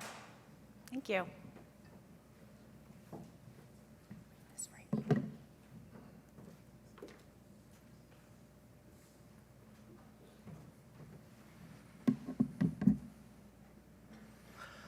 Good afternoon. My name is Derek Buckley, and I'm part of the Microsoft Worldwide Industry Group for Telco. Welcome to the prospective members attending online and in person here today. And also thank you to the IOWN Global Forum for the opportunity to present to you today. I was ideating around what I would talk to you today about, and I was thinking about the objectives of the IOWN Global Forum 2030 and the vision. And I came to the opinion that really, if I look at the future of telco, there's some real synergies in terms of what the IOWN Global Forum is trying to achieve. Now, we're well aware that mobile or wireless technology and the world of an APN network is very different. But telcos, or CSPs, have assets such as fixed networks, data centers, and an impending business transformation that could benefit from the innovation and technology from the IOWN Global Forum. In addition, I think it's a little bit closer to home, but NTT Corporation and Nokia Corporation have demonstrated the use of IOWN All-Phonetics Network for dynamic routing in mobile fronthaul, which is really significant to the world of telco today. This would obviously have significant benefits in terms of power consumption for a mobile operator. But let me explain first why the CSPs need to transform.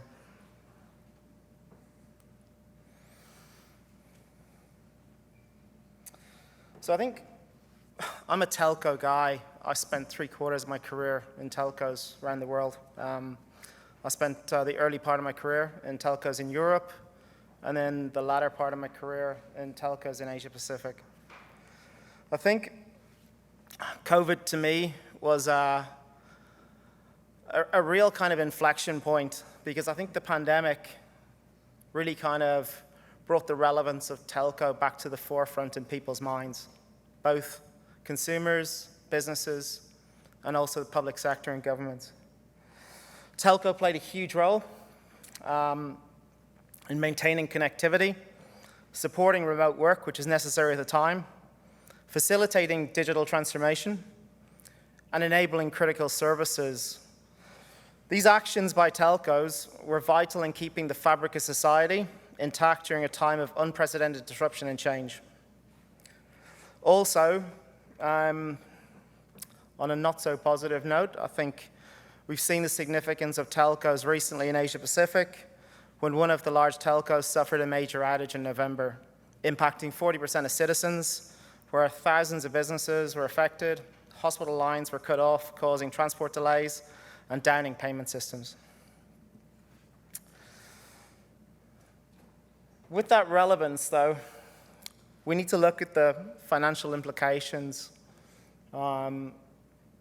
impacting the telco industry today.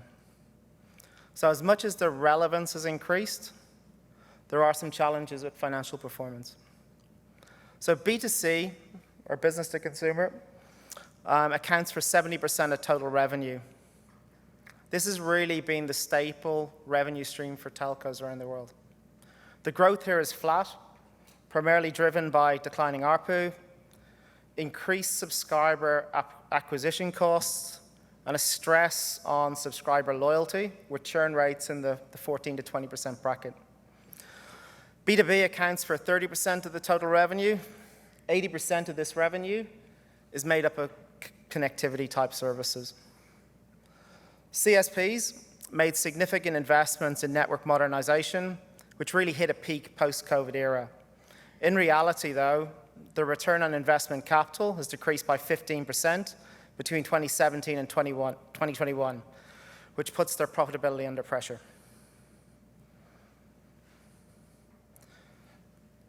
The implications of this is really that telcos are going through,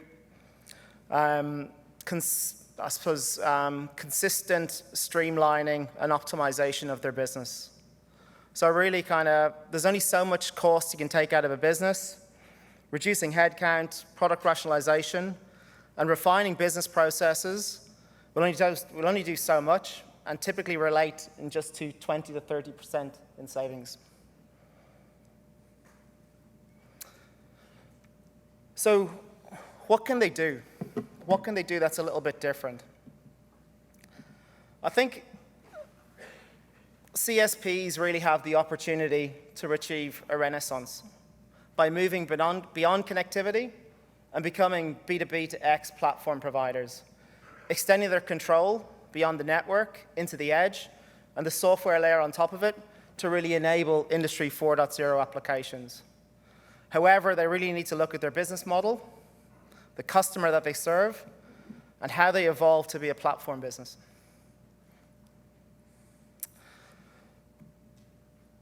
So I think 5G is an opportunity for this transformational change within CSPs.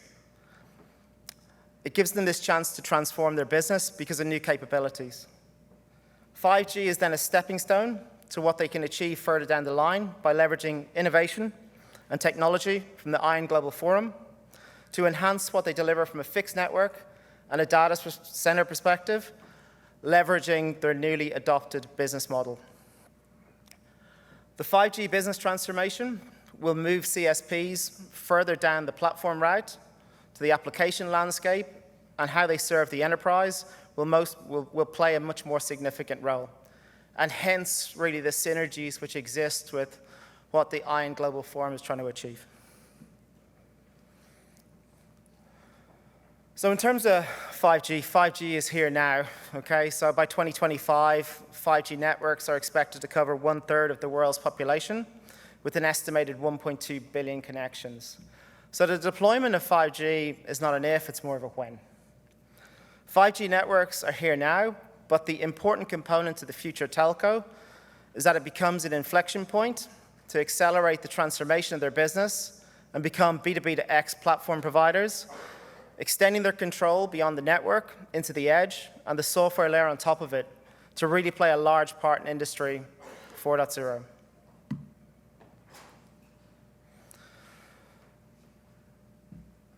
The IOWN Global Forum provides the capability to build on top of that business strategy to really kind of evolve the business transformation that telcos have adopted for 5G, and then really look to kind of build capability into the future, right? Leveraging that new capability that has been built as part of 5G to transform and then further evolve their journey.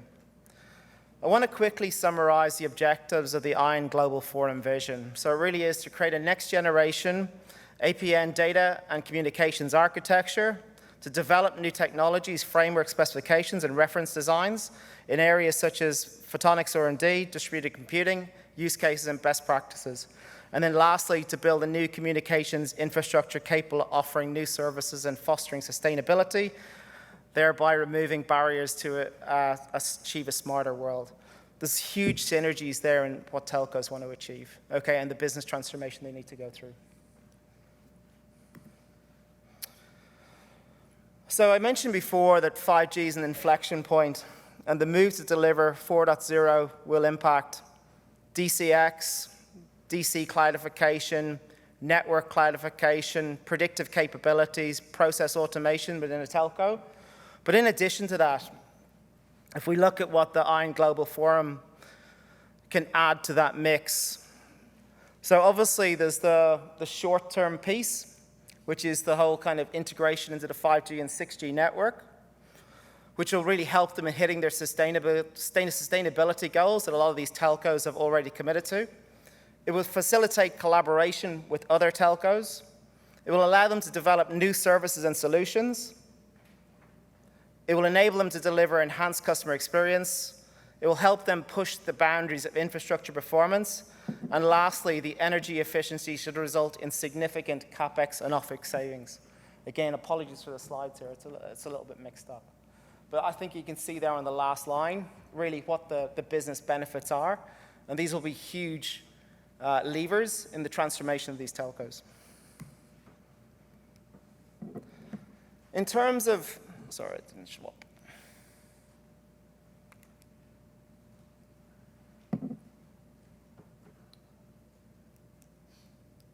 Just the slide's not changing.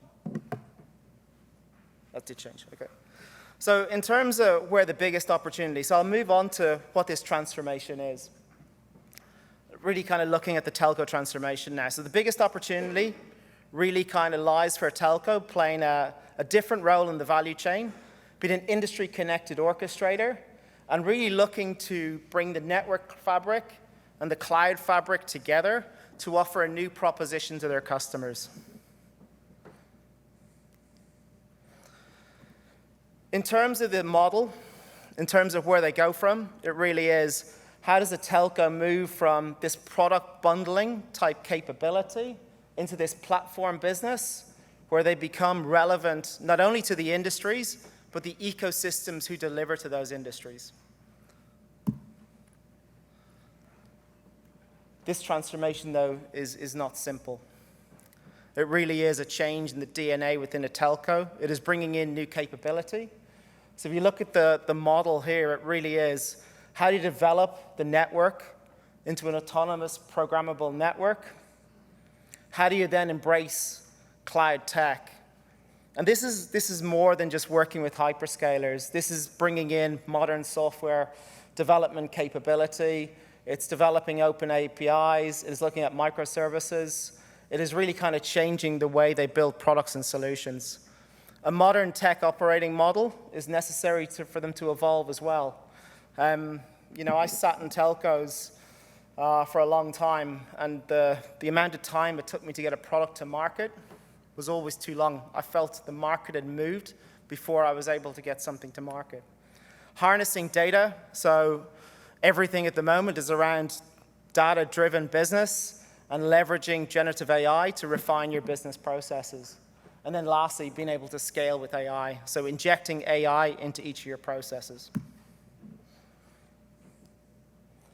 Okay, so lastly, I'll kind of just finish off. So it is really kind of the steps for this telco business transformation is really kind of embracing that modern technology stack, adopting a new and agile business model, and that's often going to involve business transformation, which is really cultural within the entity, reorientate the organization to serve enterprise, shift to being a platform provider, and also an ecosystem orchestrator, and then build a data-driven organization and automate it as much as possible. And then lastly, kind of divergent thinking around the tech expenditure as well. Okay, thank you very much.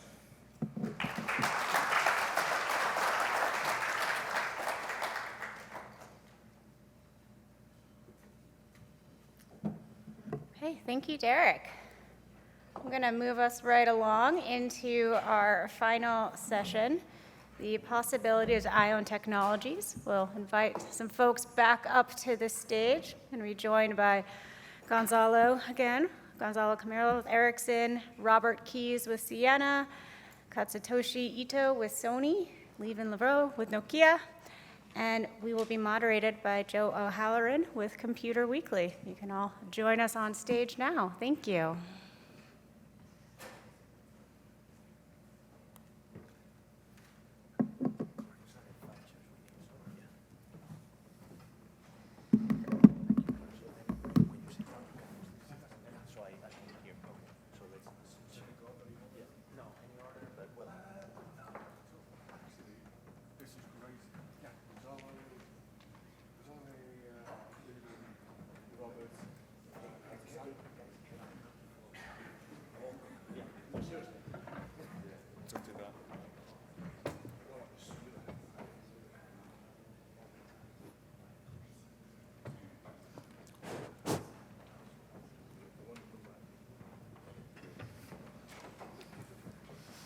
We are trying not to fall back. It's really close.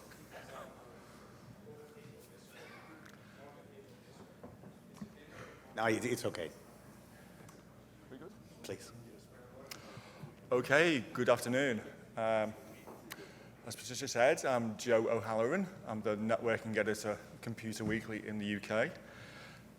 And the key of what we're going to do here is just finish the day kind of in a different way to what you've seen before. We're going to talk about the possibilities. Now, first of all, thank you for sticking around.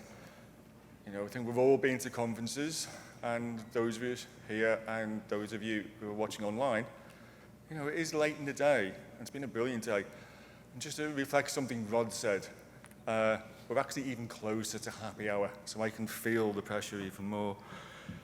But I'd like to thank Rod, and everybody else for some real amazing presentations. I've come hot foot from a technology conference in the US this week, and as good as it was, I can say this has not been the standard technology conference. It's actually really rare and actually a bit of a privilege to be at something that's actually revolutionary. And I think, as you've seen yourself today, look at the technology. Some really amazing outcomes are possibilities. So, as I say, the session will be different. Going to be no PowerPoints, no charts, no slides, no videos.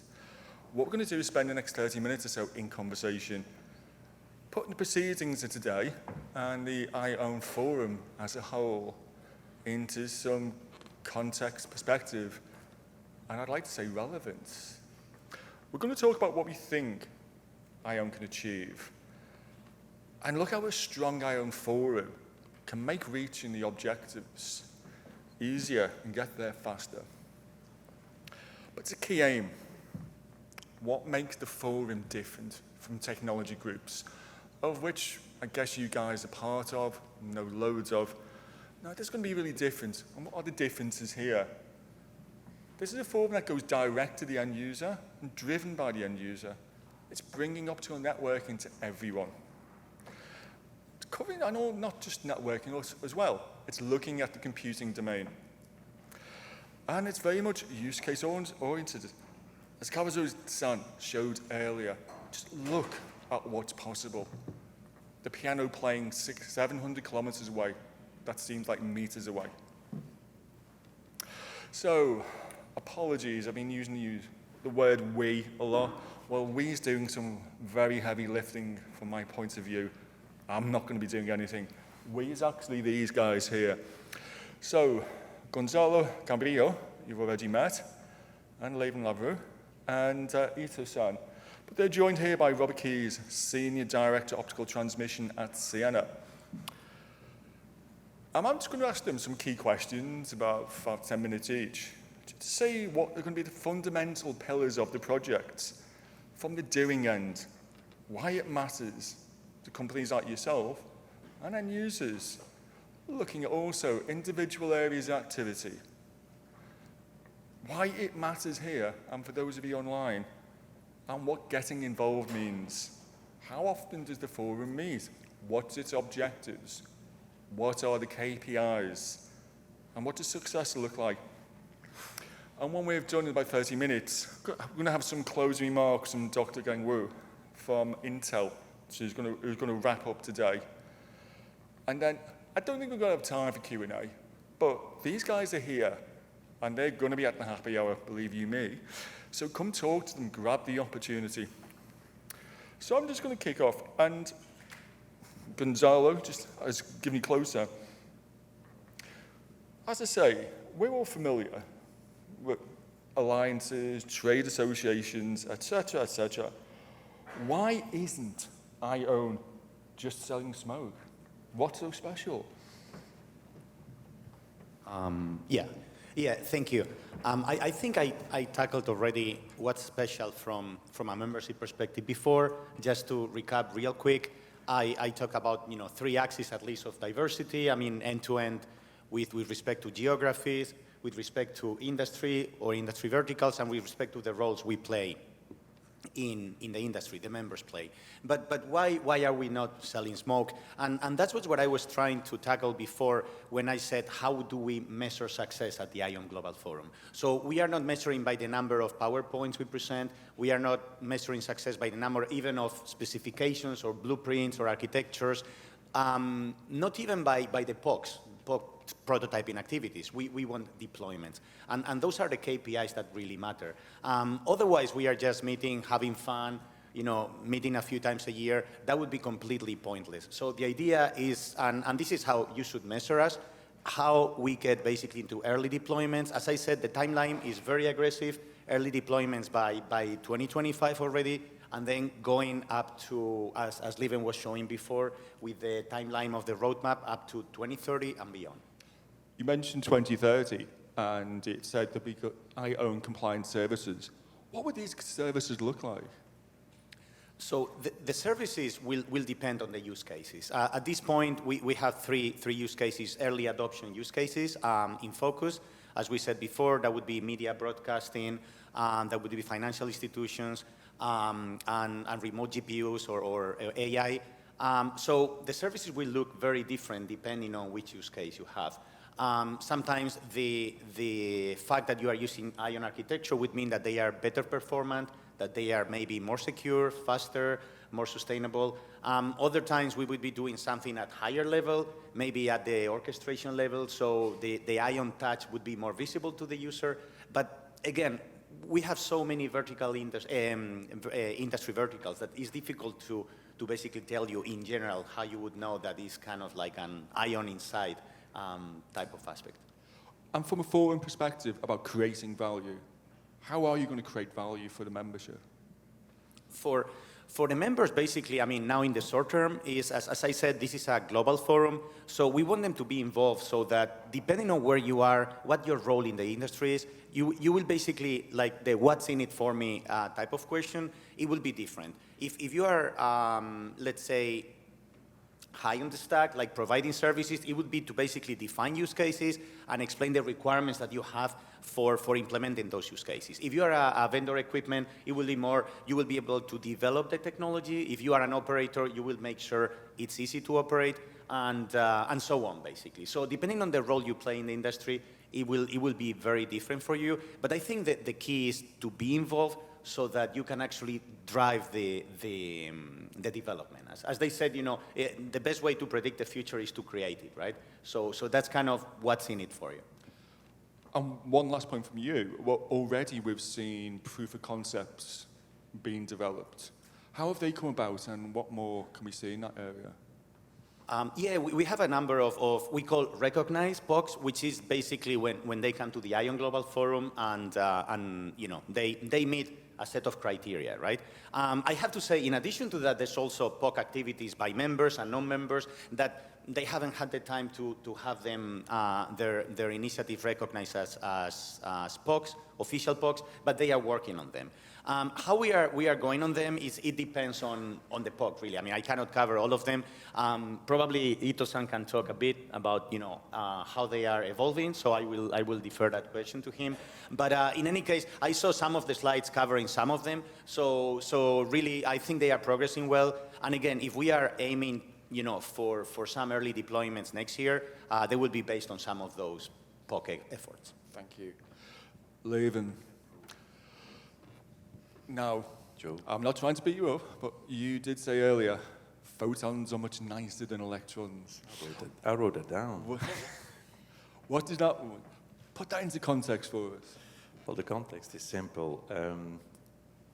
We have come out of an electron area, and we are slowly, I don't think we realize it, but we're slowly, IOWN is actually the result of that, but we're slowly getting into a photonic area.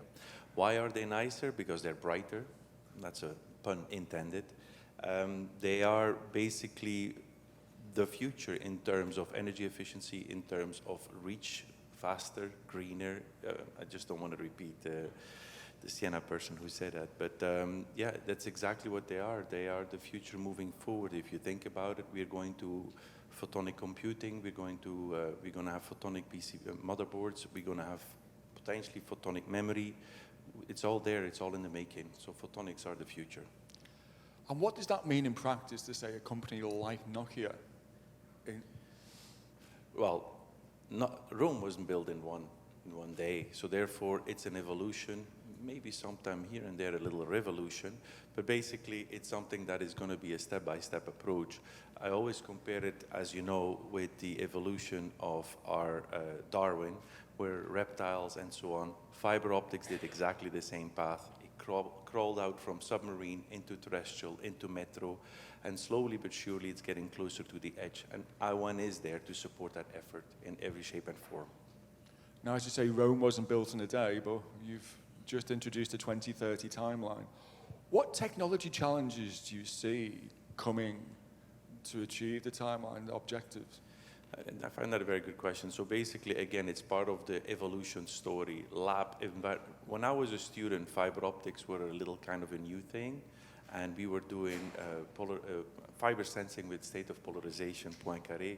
So now it's actually deployed 30 years later. So I guess the students that are now at universities working on optical benches are probably producing the products that we're going to see, maybe not in 30 years, but as we accelerate the evolution, revolution thing. But I think we will see that getting faster into marketable products and network elements and stuff you can buy. One of the things I could not ask is about AI and what particular challenges lie ahead in development of the timeline. AI, artificial intelligence, I think it's a very brand new thing I'll be just saying for me, but probably for most of us. It's also a little bit of a scary thing for us because we always accelerate and get into those horror stories, but that's not the point of the question. So I think it is clear after our discussion this morning that AI will demand a photonic fabric that provides deterministic services, as in bounded delay, bounded jitter, that is deterministic in terms of when things go wrong, how it can be anticipated, how it can be done. So that is the underlying model. Then, of course, I was talking to the gentlemen from NVIDIA. Today, everything is still done, the GPUs are still done on electronical basis. Why not envision that becomes a photonic infrastructure that this AI is running on? Excellent, thank you. Now, coming to Robert, Sienna makes some incredible technology. We do. Right. I was about to say, doing some working at incredible distances, but there's an incredible challenge to make 700 kilometers look like 3 meters. Why is the time now for optical technologies in general? Well, like Levin, I've been working on this for a long time. So this is, I think this is where Rome at least starts to form into a city, right? Maybe not a full metropolis yet, but look, we've been guided by a couple of principles as we look back: Moore's law and Shannon's law, or the Shannon limit. And we've developed the technologies over the last 10, 20 years, and we've been accelerating the rate of that innovation, and we've kind of surpassed Moore's law. We've reached the Shannon limit to all practical purposes, at least from a signal-to-noise ratio point of view. So the technology is there. We can buy it. We can build it in bulk. We're now at 3 nanometer CMOS. We've integrated photonics and electronics. 3 nanometer CMOS. We're running at 200 gigabaud on the optics now. Amplifiers have been around for decades. We've built instrumentation into the line, so we know where the photons go. We've coupled that instrumentation with APIs, and I think Derek from Microsoft said we've got to be using modern programmatic interfaces. We've adopted those modern programmatic interfaces. Students no longer worry about coming into our building because we're using archaic software. We're using modern software now, modern software interfaces. So we've gotten to the point where all of these elements are there. They're in the cake, they're baking. But I think the big thing actually is we've moved. Our state of mind's moved. You know, when I started this, everything was proprietary. You never spoke to you never published anything because you didn't want to educate people. You didn't patent anything because you didn't want to educate people. We don't work that way now anymore. I think as an industry, we've developed a maturity in how we interact with each other. I think we know we have to be socially responsible, and we're all working together to do that, right? We share. We interoperate, we collaborate. So I think the technology's matured, our business sense has matured, and the way we interact with people has matured. And so you'd say that the time is now for optics? The time is now, yeah. It has been for a long time, right? It's getting better and better and better. And as Levin says, there are challenges ahead of us. If I look at it, I was talking earlier, my job previously was to get the photons from the edge of the data center, the gate, to the gate at the other side. And now optics and those technologies are starting to move inside the data center and replacing some of the, building a more resilient network inside the data center. And who knows, what were the at the aspirations here, I think it was you, Levin, that said it, 100 times more energy efficiency, 125 times the capacity, 200th of the latency. Well, those are really, really difficult numbers to hit, right? But we're going to give it a damn good try. Well, you mentioned Moore's law, you mentioned Shannon's law. What do you think the new North Stars are going to be? It's a good question. I don't know. I think we were talking earlier. You know, I'm probably getting towards the end of my career, and I don't want to give up because the challenges that the new engineers coming out of university are facing are really, really difficult, and that's really exciting, right? But I don't know what the new North Star is. O'Halloran's law. You're too kind.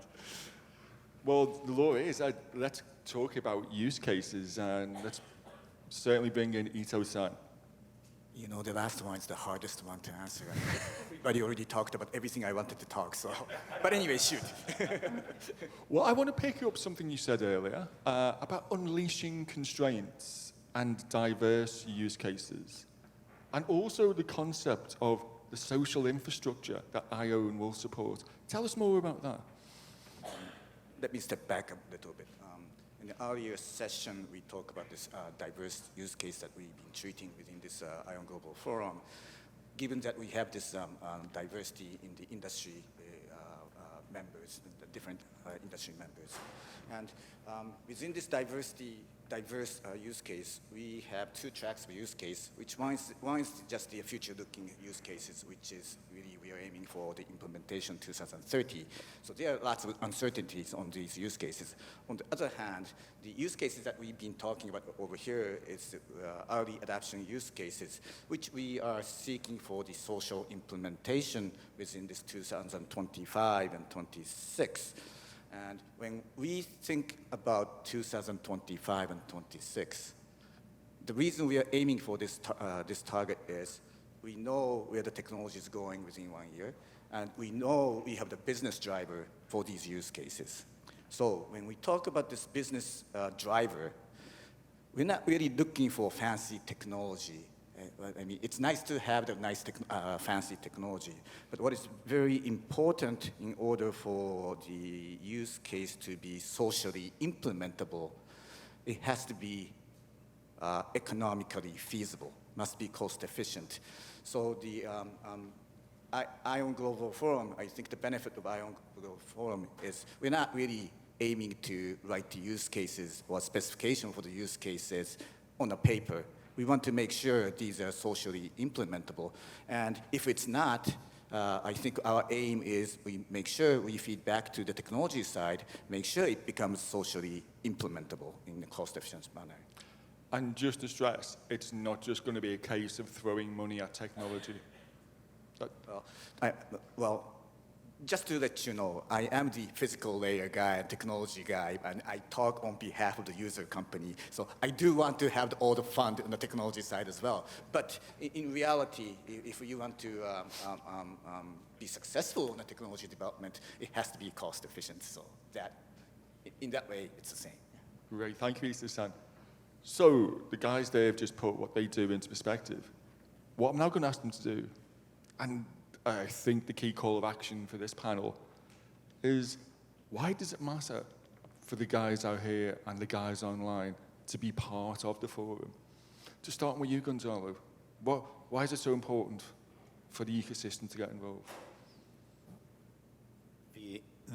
Well, I think I tackled before why, I mean, what's basically the benefit for individual members joining. So I guess you're asking about the benefit for the whole ecosystem, right?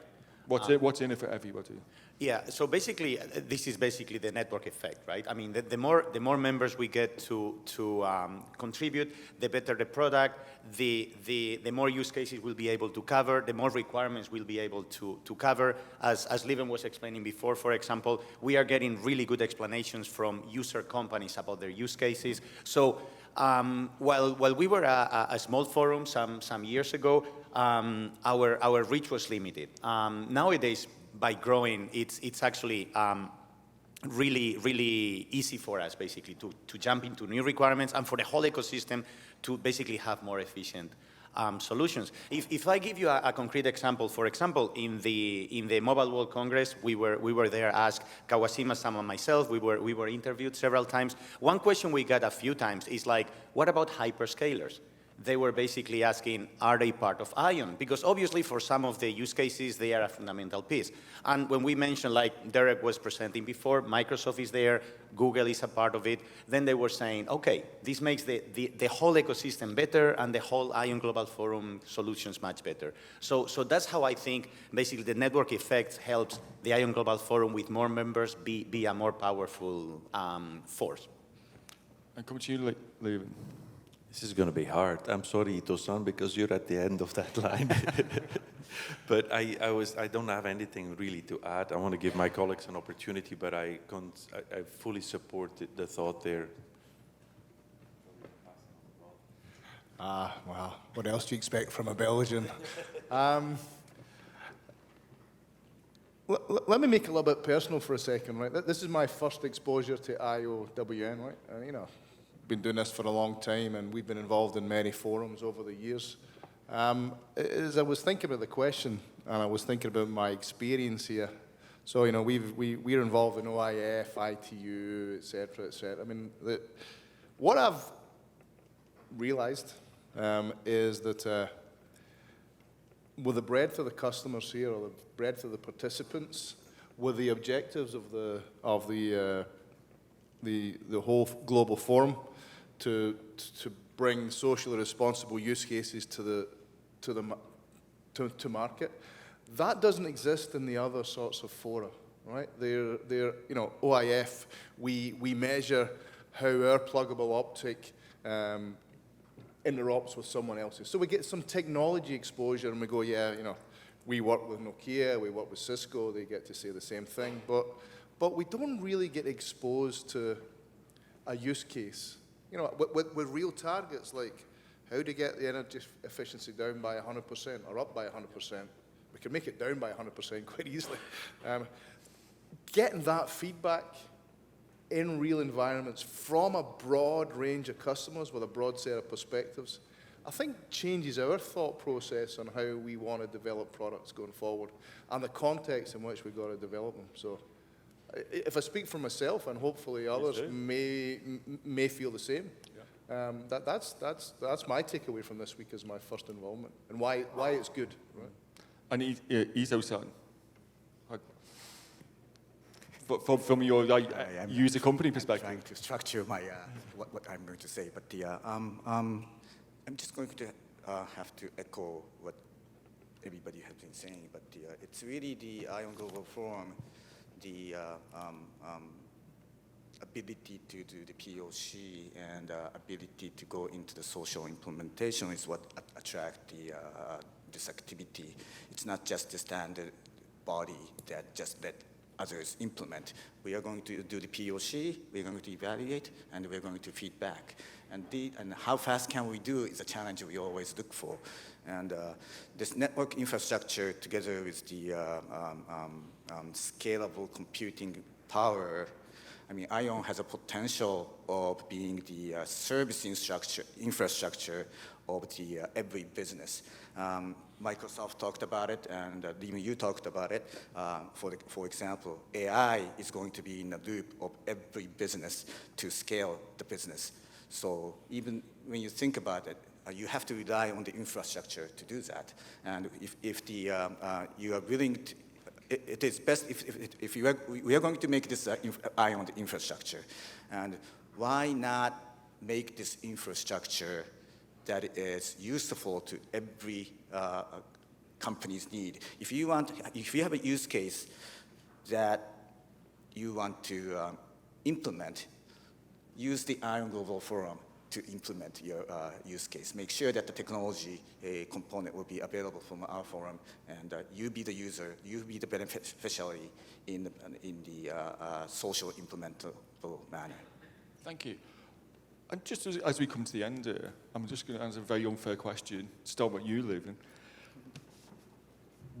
How are you going to define success, or how do you see success in the forum and its objectives being defined?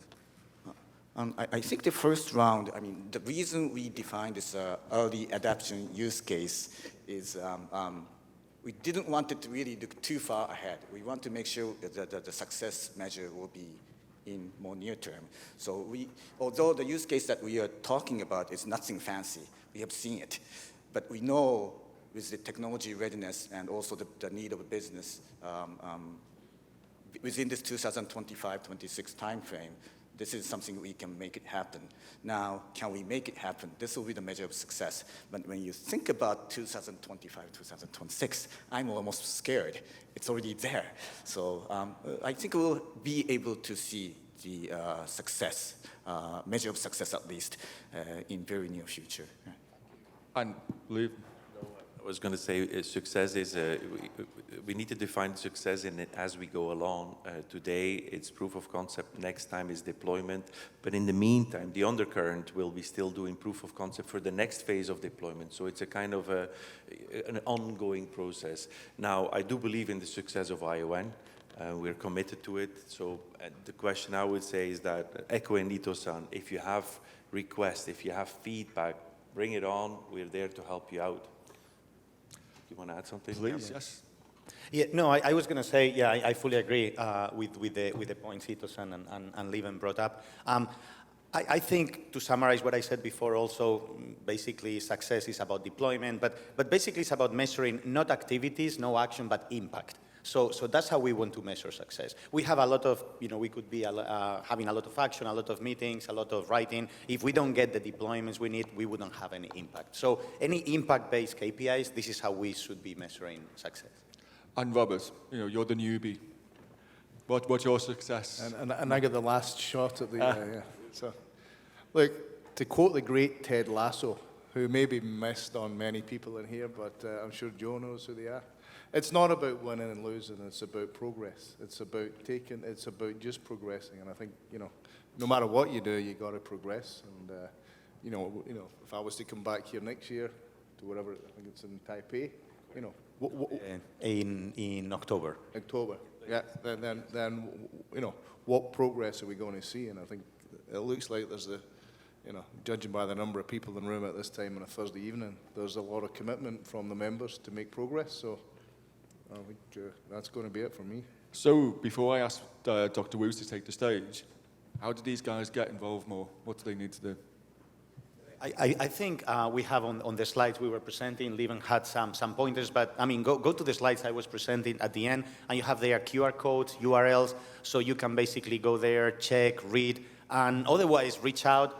We will be able to put you in contact with our membership operations, and they will be more than happy to basically explain the different member tiers. As we explain, depending on what type of organization you are, we can accommodate that and take it from there, basically. Anybody else? Thank you. No, thank you. Listen, I'd like to say, on behalf of Computer Weekly, thank you to Gonzalo, thanks to Leven, Robert, Ito-san. Found that instructive, and as I said, these guys are here in the happy hour, which is now minutes, another half hour away, and just tap into the insight that's available and just see what the forum can do for you. Thank you very much.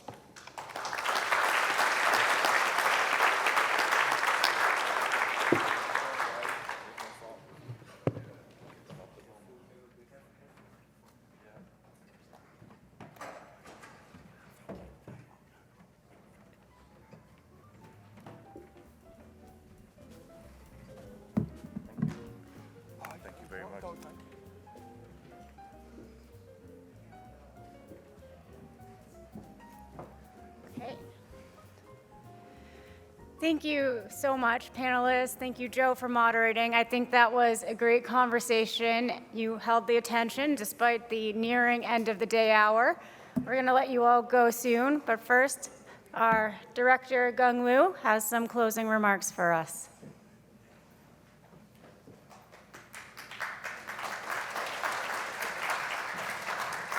Thank you, everyone. It's a long day. So I will give the closing remark. On behalf of Dr. Kawazoe, the president of the forum, and also our director of the board.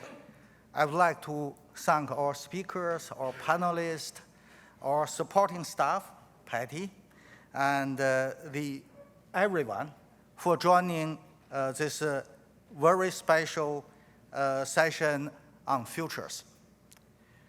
Today's event actually marks another important milestone for the forum. In merely 4 years, the forum actually evolved from the IOWN concept to the APN and the DCI frameworks, to the real-world use cases. And also today, you are seeing more than 10 POCs, proof of concepts, projects are going on, and more are coming. So this massive technology undertaking has been a collaborative effort of members from all around the world.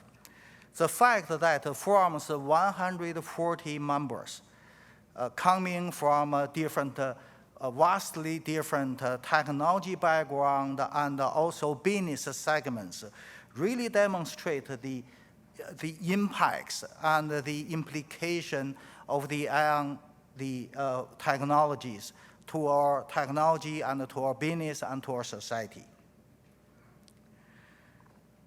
Looking back, I do want to remind all of us that IOWN Global Forum was actually one of the very few global initiatives created, launched entirely during the pandemic. So we, all the members, we actually witnessed the power of communication, networking, and computing. So our human society did not fail. During that pandemic, we are here, and we are working towards the greater future with IOWN technology. Looking forward, we are certainly at another turning point. And I'm very glad that Rod asked the chat GPT, what's the concept of petabytes? And so that's the massive number, the massive data, the massive information, the massive capabilities that we are set to deliver. As IOWN is setting the technology foundation for the next generation systems, we want everyone to join us, to be part of this journey, and to actually contribute to IOWN's vision and make the future happening. Let's create the futures together. Thank you.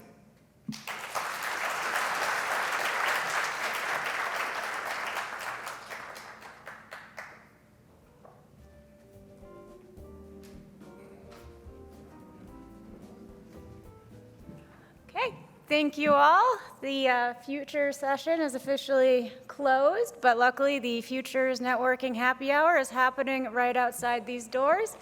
Have a great rest of your evening.